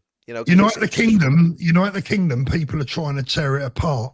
Clad CO2 lad, Paul and Richard, the real threat has left and woke us useful idiots. Richard exposed the right also have idiots too. Both are going to get more extreme to prove themselves to their own group for acceptance. Brilliant. CO2 lad. Again, another really good lad, CO2 lad. Brilliant, Julie, you can't leave. You're stuck with us now. Sorry, lads. Julie, we ain't going anywhere. No, we're not going anywhere. We ain't going anywhere.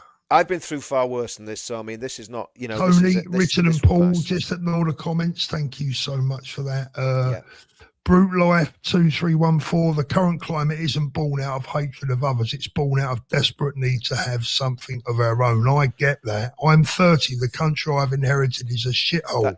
Brilliant and comment. No one asked for it. Well done. Brilliant comment. Now, and I want to just say something here. This is what Unite the Kingdom is about. It's about building something out of these ashes, because we all know what's happened to the country, and this is why it's so frustrating. Anybody that's watched what I've said and my rhetoric for the past 10 years knows exactly where I stand on all this. I know who I blame. And do you know the thing about this? This is Paul, right? And this is going to trigger people, but it's just true. Do you know who sowed the seeds of this? Upper class, left wing, white men. White people, yeah. Upper class, left wing, white men that hate the British working class and women. Don't forget the women. People like Tony Blair. People like, what was that dreadful woman that said about White Van Man? Do you remember? Yeah, I can't remember her name now. Emily Thornberry. Emily Thornberry, yeah. Emily Thornberry. People in the BBC, these dreadful, disgusting, and they're predominantly white people. Of course, there's the horrendous people like, what's that? I can't even pronounce her name. Shaloba, Abaloba, or whatever her name is, and Kehendi Andrews, and all these dreadful, dreadful people. They do it as well. But the DEI hires. The DEI hires, professors of black theology at some obscure university in the Midlands. But, we know what the problem is.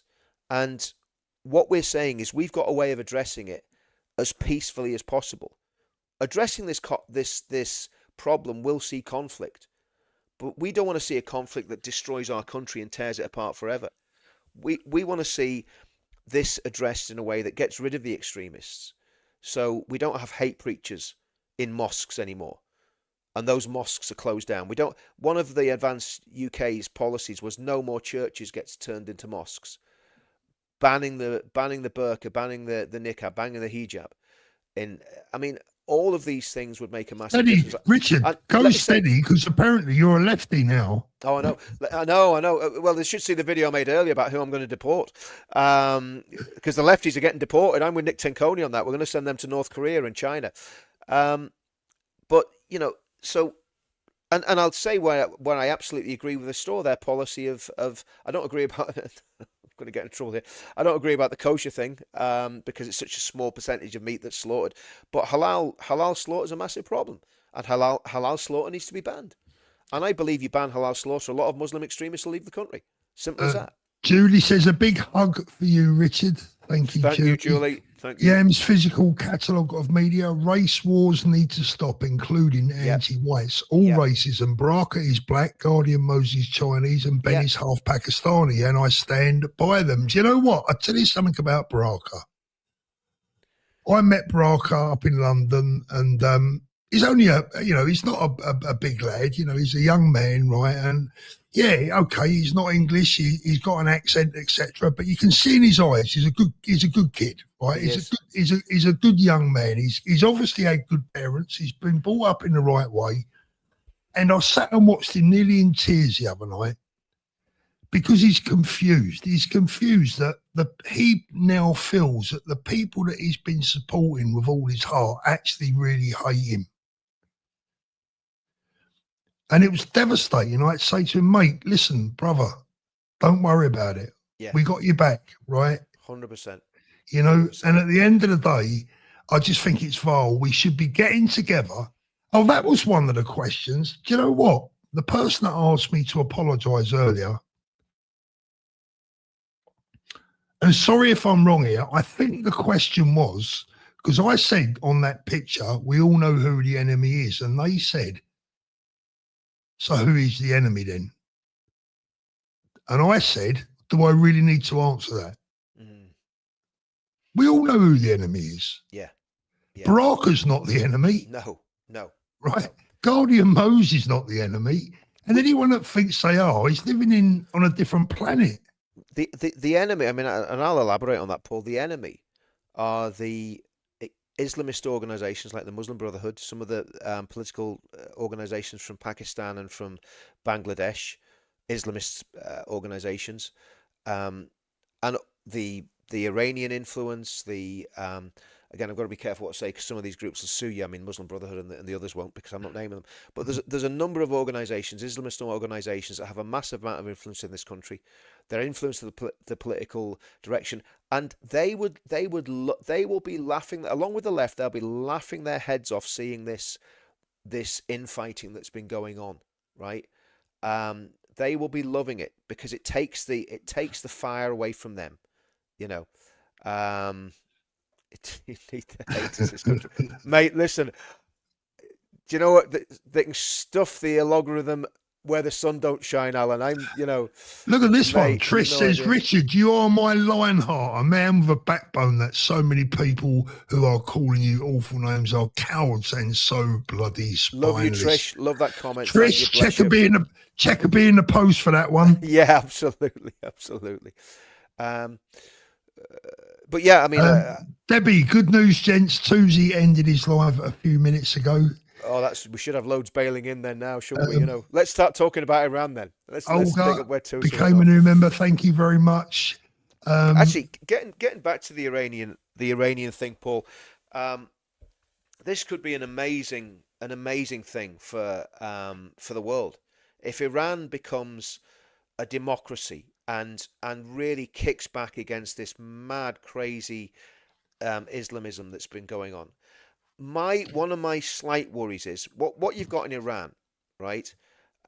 Is Shia Islam. Okay, Islam's basically split into two different doctrines: Sunni Islam, and it's all to do with succession. Sunni Islam and Shia Islam. And Shia Islam, I think, makes up less than 20% of Islam globally.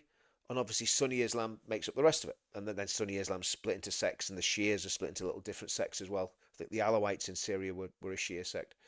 So anyway, the reason that's important is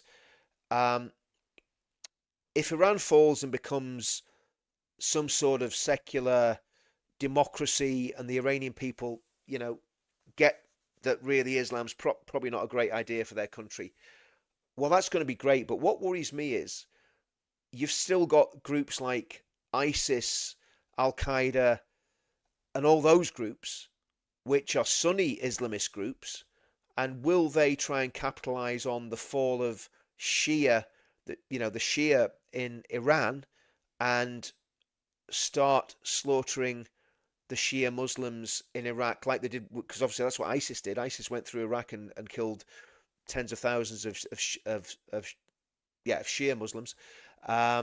Will that lead to further conflict in those countries? And I mean, all these things are things that kind of they're the unforeseen consequences of what's going on.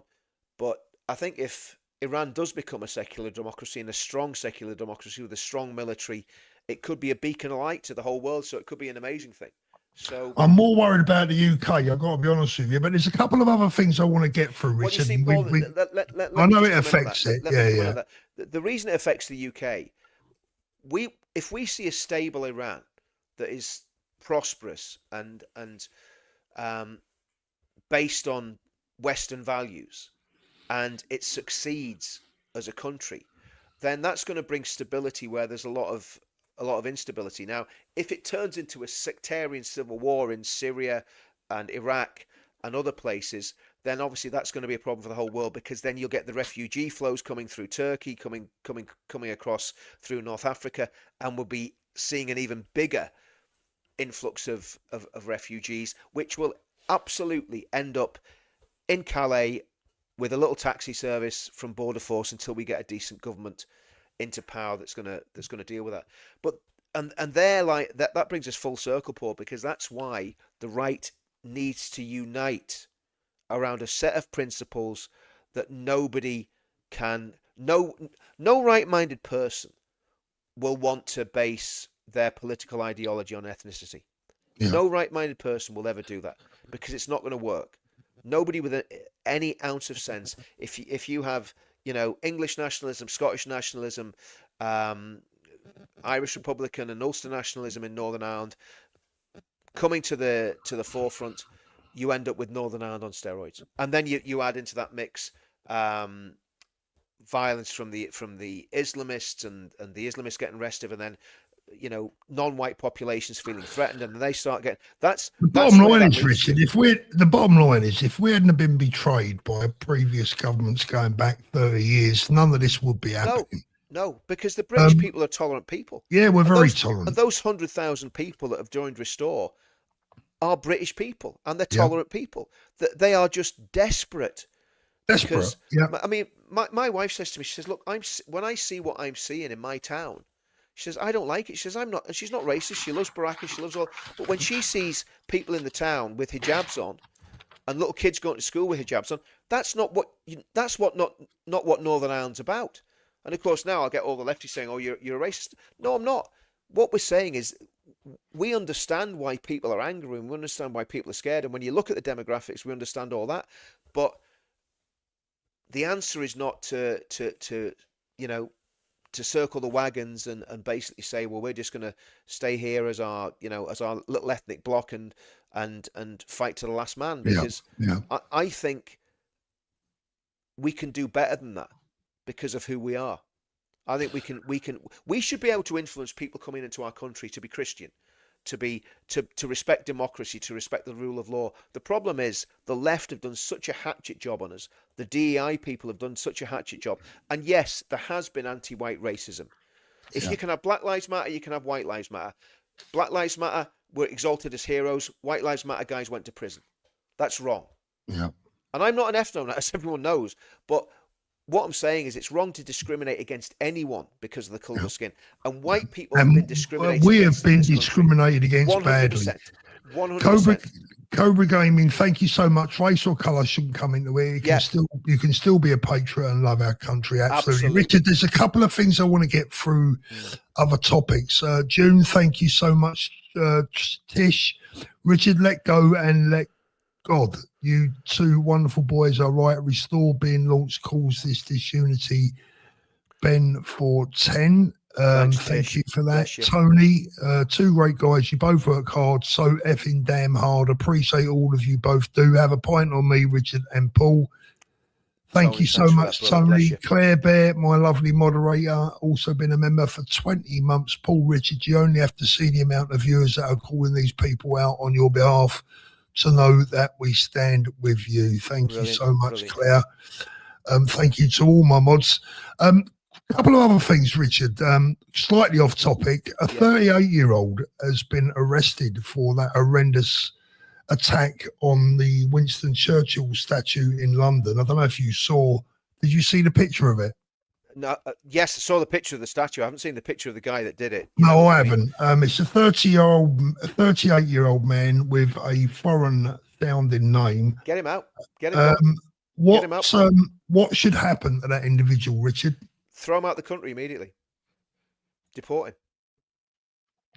I'd actually go further than that. I'd give him at least a 2-year jail sentence. The only reason I won't put him in prison here is because costs money. Why should we pay for him to sit in the prison? No, but I'm going to disagree with you there. I think he should be punished for doing that. He should be punished. He should be punished. He should be punished. I mean, it's disgusting. But I would. And watch him all free, Richard. Watch him. Peter Lynch, God rest his soul, went to prison for a lot less, right? Lucy Connolly went to prison for what they said was inciting violence, right? Yeah. Now, that man that did that, and anyone that does that, is very lucky to get away without a patriot or some patriots. Exactly. Who the hell is? I want to know who he is. I want to know who his parents are. I want to know what his background is. And I would get him out. And I tell you what, I'll be looking at his parents as well. And if his parents have brought him up to be like that, and they're not from this country, I'll be looking at getting rid of them as well. Do you know what I mean? Second thing I wanted to speak about was, and this is very off topic, Ian Huntley, the absolute bastard Ian Huntley, got attacked this week with an iron bar. I see there's a GoFundMe page being set up for the iron bar. Well, look, I mean, here's the thing. I remember those absolutely dreadful, diabolical murders. My daughter was about the same age as those. Mine too, yeah. I'll be honest with you, right? See if these people that carry out these attacks, I would love to be in a room with them myself. Just give me 5 minutes with them, And do you know what? For these people that have done this, and the people that raped the daughters of England, there's only one solution for them, Paul, and it's the end of a rope. It's as simple as that. For that, we should bring the death penalty back. And again, this is another restore policy to have a referendum on the death penalty. I agree with that. I think we should absolutely for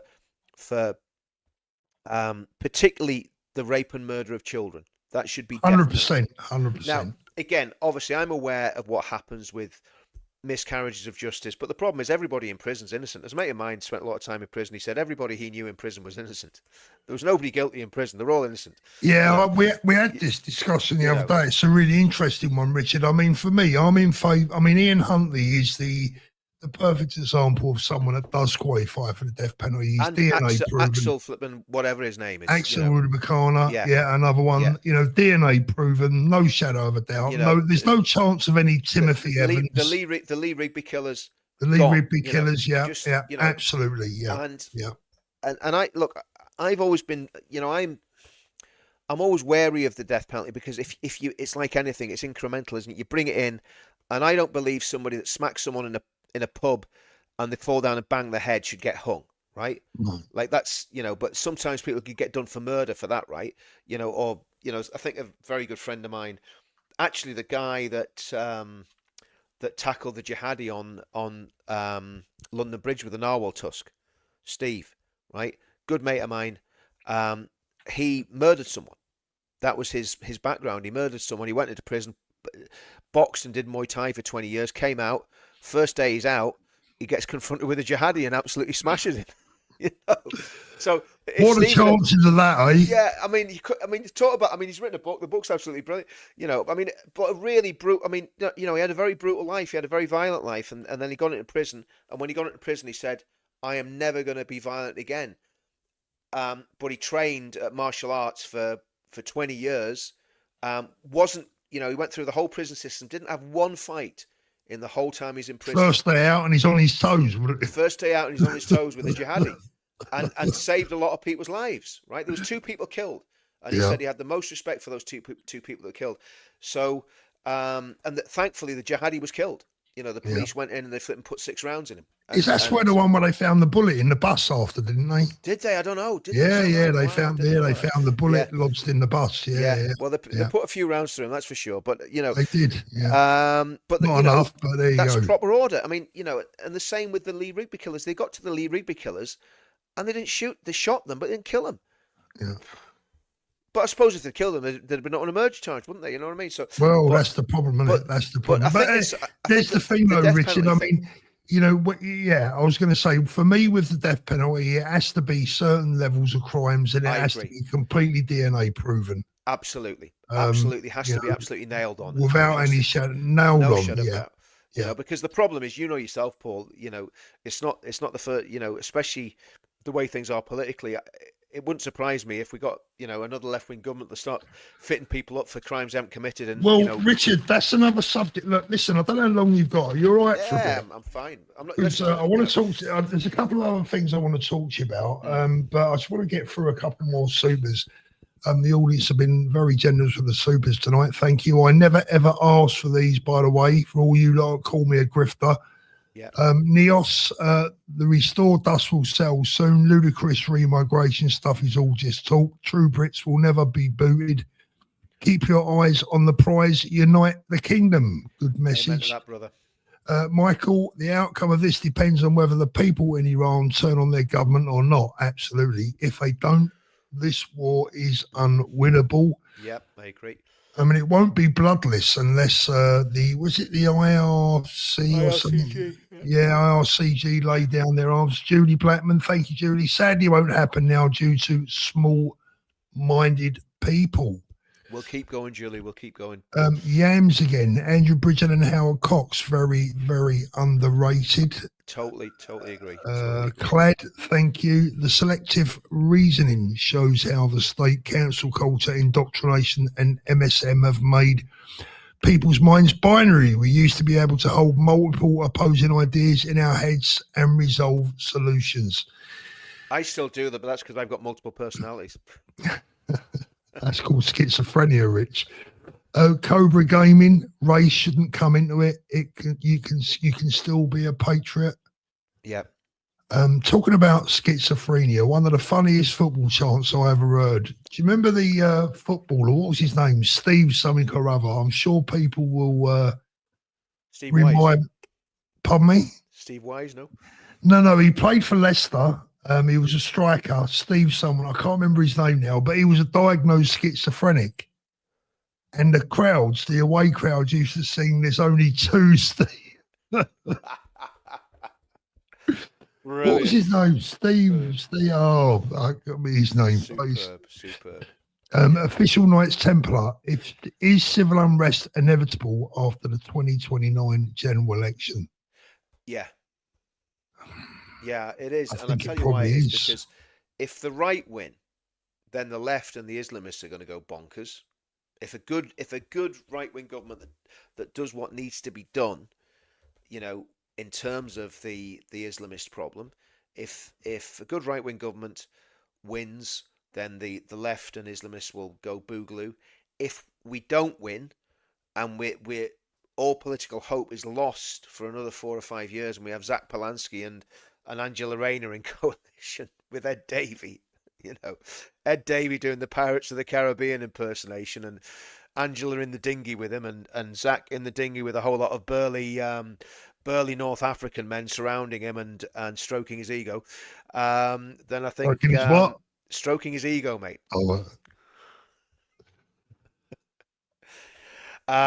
So if that happens, then I think the British people will go absolutely nuts, and I don't think there's any way. Unfortunately, now I think there's no way of avoiding a conflict. You know. well, I think, do you know what, Richard? I think there is, and I'll tell you what that is if anyone's interested. Debbie, thank you. After tipping Richard, now it's your turn, Paul. I understand why you left the college. Thank you, Debbie. And you are an ethno-nat, apparently, because you're a Zionist, Richard.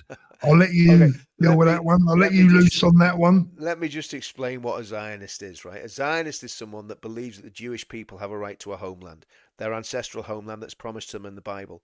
If you read your Bible, you'll understand why I'm a Zionist. And I would suggest start by reading through the book of Genesis, and very quickly you'll go, okay, so God did promise that land to the Jewish people.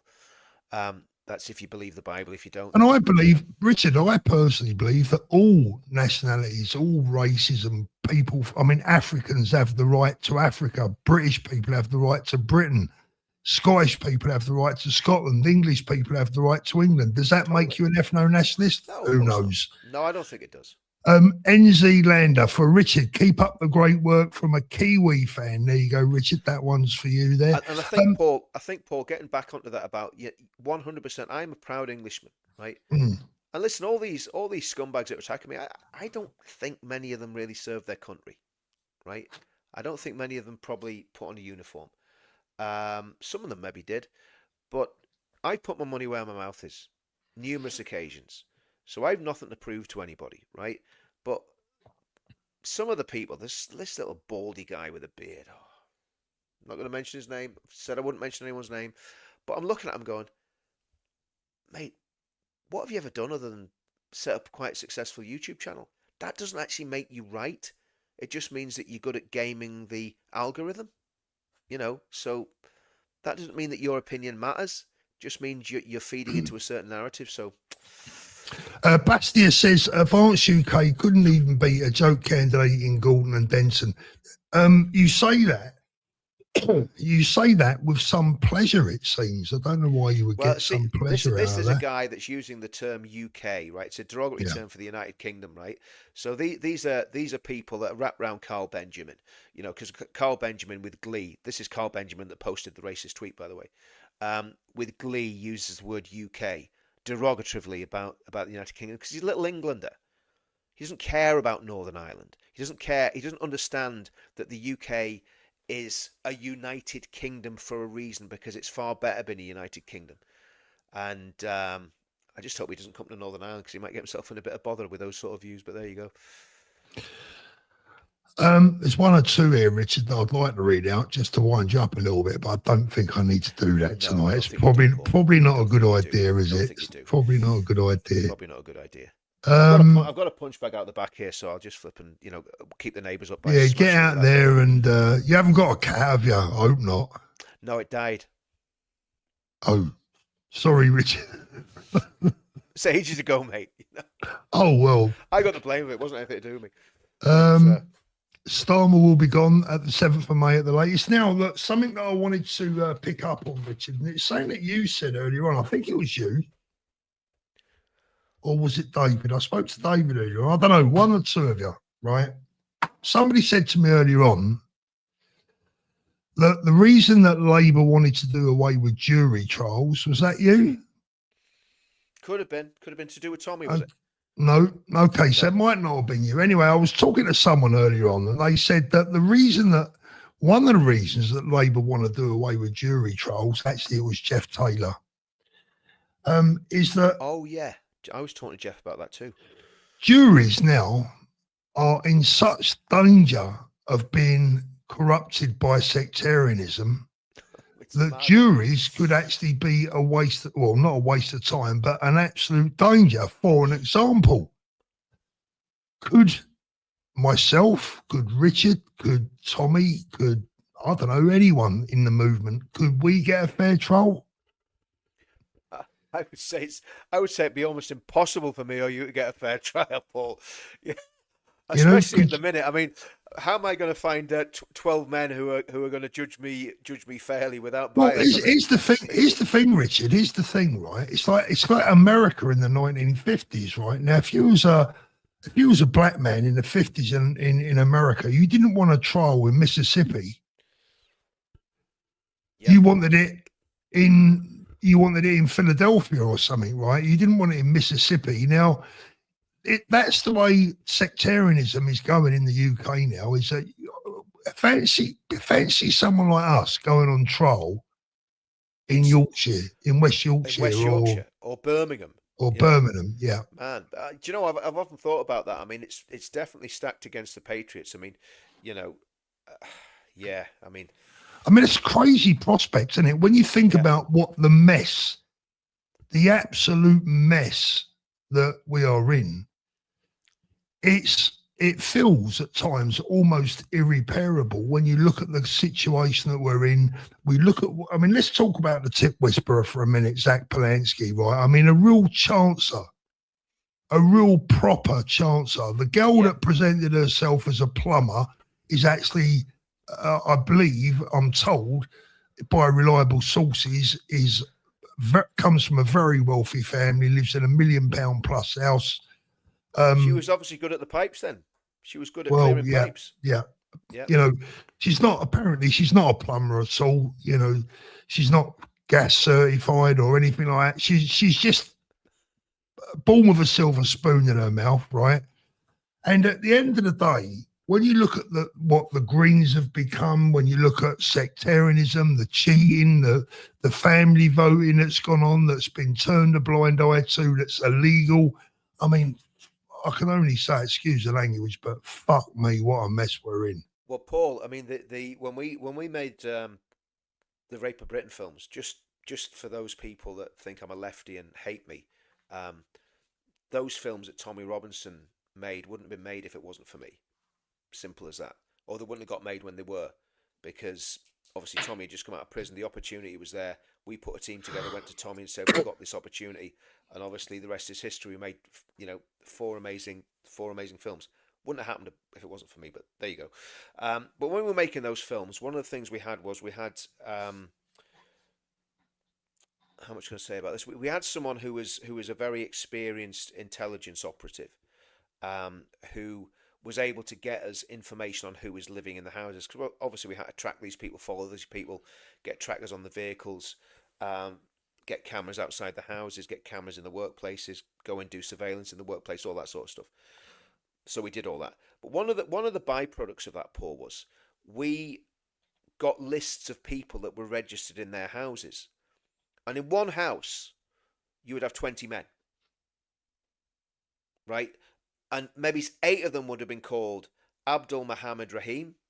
Then somebody else in the house would have been called Rahim Abdul Muhammad. Then would have been Abdul Muhammad. Then there would have been Rahim Muhammad. So we found out from that, and this was information from the electoral register, right? We found out from that basically there was massive voter fraud going on in Telford. And that you can repeat that through every single Pakistani dominated area up and down the spine of the United Kingdom. The democracy in the UK has been subverted by sectarianism, by Islamism, by Pakistani gangsters, and by white traitors. By white traitors in the Labour Party and the Conservative Party, because they all played games with them, Paul. They all played footsie with them. You know, and we're very quick to blame the Labour Party for everything, but the Tory Party were in power for 14 years and did nothing about it. Yeah. It got worse under the Tories, didn't it? And so sadly, they're no better. we know that Nigel Farage was having dinner with Islam. Well, I was going to say Islamists. We don't know if there is with Muslims and charging them £25,000 a chair at the table. That's on record. That's a fact. That was, the Guardian exposed that, beginning of 2025. So that's what we're dealing with here, right? So so this is why I get so vexed about all this nonsense that's been going on, because one, we've been fighting this fight for a long time, and we know what the fight is. And the fight is not about what your skin color is. The fight is against radical religious fanatics trying to take over our country. That's where the battle's at. You can work out whether you're white English, brown English, whatever shade you want to be. So that's what we need to do. We need to get rid of the Labour Party. We need to get rid of all these lefties. We need to persuade people on their side that we're right. Here's another thing, Paul. We need to win people over. If we come across as swivelized extremists, we ain't going to win anybody over that's in the centre ground. Yeah? Yeah, that was my point, Richard. I mean, I made a video about that the other day and got absolutely hammered for it. We have to face realities. Reality is that we're going to need, 10 million votes to win a general election? Well, probably more. To do what I want them to do, we need a similar sort of vote to what Brexit got. Yeah, so 17 million. Yeah, what I would love to see is a completely right-wing dominated parliament for 10 years. Yeah. Right? And to do that, and this is what we talked about with the pledge, to do that, you need to get the same amount of people voting, 16, 17 million voting for a right-wing coalition or so the message is for those people out there that thinking we're knocking Restore and knocking Rupert Lowe, this is critical friendship. What we're saying is, let's get 16 million votes. 100,000 members doesn't equate to 16 million votes, right? And to get those 16 million votes, you got to appeal to a lot of people. 16 million of the buggers, right? And it ain't going to be easy. Blitz, Blazer Noah, I bet Starmer wasn't told by Trump or Bibi about the strikes. They figured that Starmer would have squilled the Ayatollah. I like that. Funny that. I like brilliant, that. Blitzer, brilliant. Yams again. Guardian, Mose and Baraka and Marie have British hearts. Of course they do. And that's the whole point. That's why this has upset me so much. When did you come political? For me, mid 2024. Yams physical catalogue. I've actually always been political. I just had to stay very quiet about it. Whilst too much to my shame, really, I had to keep my mouth shut until I could afford to retire and lose the money, and until I could afford to lose the money. I mean, mate, honestly, I don't want to keep going on about this and it gets boring, right? But when you've got $7,000 a month in your account every month just for making videos about watches, and you look at that income and you go, right, that's the last one I'm going to take. It takes some doing, right? Yeah. Because the moment you switch that, flick the switch down, it's gone. You don't get it back. Exactly. So I should have, much to my shame, I should have been doing it a long time ago, but I've got a family to look after, and I've got to tell you, mate, they come first, second and third every day of the week. And you're doing it now. You're doing it now, Paul. And you've took some knocks. We've all took some knocks down the road on this, and for different reasons. And some of it's been, some of my knocks have been my own stupid fault. But I mean, the reality is that I know you're doing this for the right reasons, Paul. I know you're doing it because you've got a heart for it, and I know what you've done in the background as well. And I've always said that you've done a massive amount in the background that nobody sees. And I know, I mean, the networking that you've done is absolutely second to none. I used to do a whole lot of networking, and then I got sick of it. So I just kind of, I just circled the wagons. But no, I think, I became political in 1984, just going back to Yam's question. 1984 was when I became political. And that's when believe it or not, that's when I first realised that we had a big problem with Islam. 1984. Eric Blair says Iranian refugees coming to a town near you. Well, not the real men, because the real men want to stay and fight. Well, if there was any Iranian refugees, they would be the leftovers from the Islamic Republic. the Islamic Republic. Yeah. Last one of the night, supers. Thank you so much. Don't send any more tonight because we will be wrapping it up. Thank you so much. And please give us an upvote as well. This is from Matt Carney. Society's flipped from periods of logical left brain thinking, industrial revolution, expansion of science to emotional right brain thinking, social justice, focus on support and care, then back again. Matt, I've got to tell you, mate, you sound far too intelligent for me, but I actually did get all of that and it was a good message. Thank you very much. FFS, read your chat. Richard's quiet. Yeah, apparently your mic's... Yeah. Richard, I'm going to have to buy you another mic. I know, I've been, mic, yeah. I've been too loud, you've been too low, but it is what it is. Right. Well, let's be honest, Paul. It's very, very rarely that people say I'm too quiet, so I'm going to. Yeah, I was going to say, to be honest with you, I've got to tell you the truth, everyone. Right, really, I've just had his mic turned down because I knew what he was going to be like tonight. I was good. I was a good boy tonight. I think I was very disciplined. You know what I mean? I didn't want to really to go the direction it went in, but when I come on the channel, it just kind of, it just came out. You know what I mean? Richard, your taxi's here. Off you go. Jump in the Uber, right? I don't want to be an Uber with that man. He's got a drone strike coming down on him, mate. I'm not getting that Uber. Well, he's gone now anyway. Right, guys. So anyway, look, all you lovers, your friends, even the haters, thank you for watching. Listen, if you don't like us, you don't like us, but at least we give you something. But listen, if you're watching us on a Saturday night, right, it can't be all bad, can it? So have a good weekend, everyone. Take care, and we will see you all soon. Rich, keep taking the blood pressure tablets. Yeah. And, yeah. All the best to you, mate. Take care. See you soon, mate. Bye-bye. Bye-bye.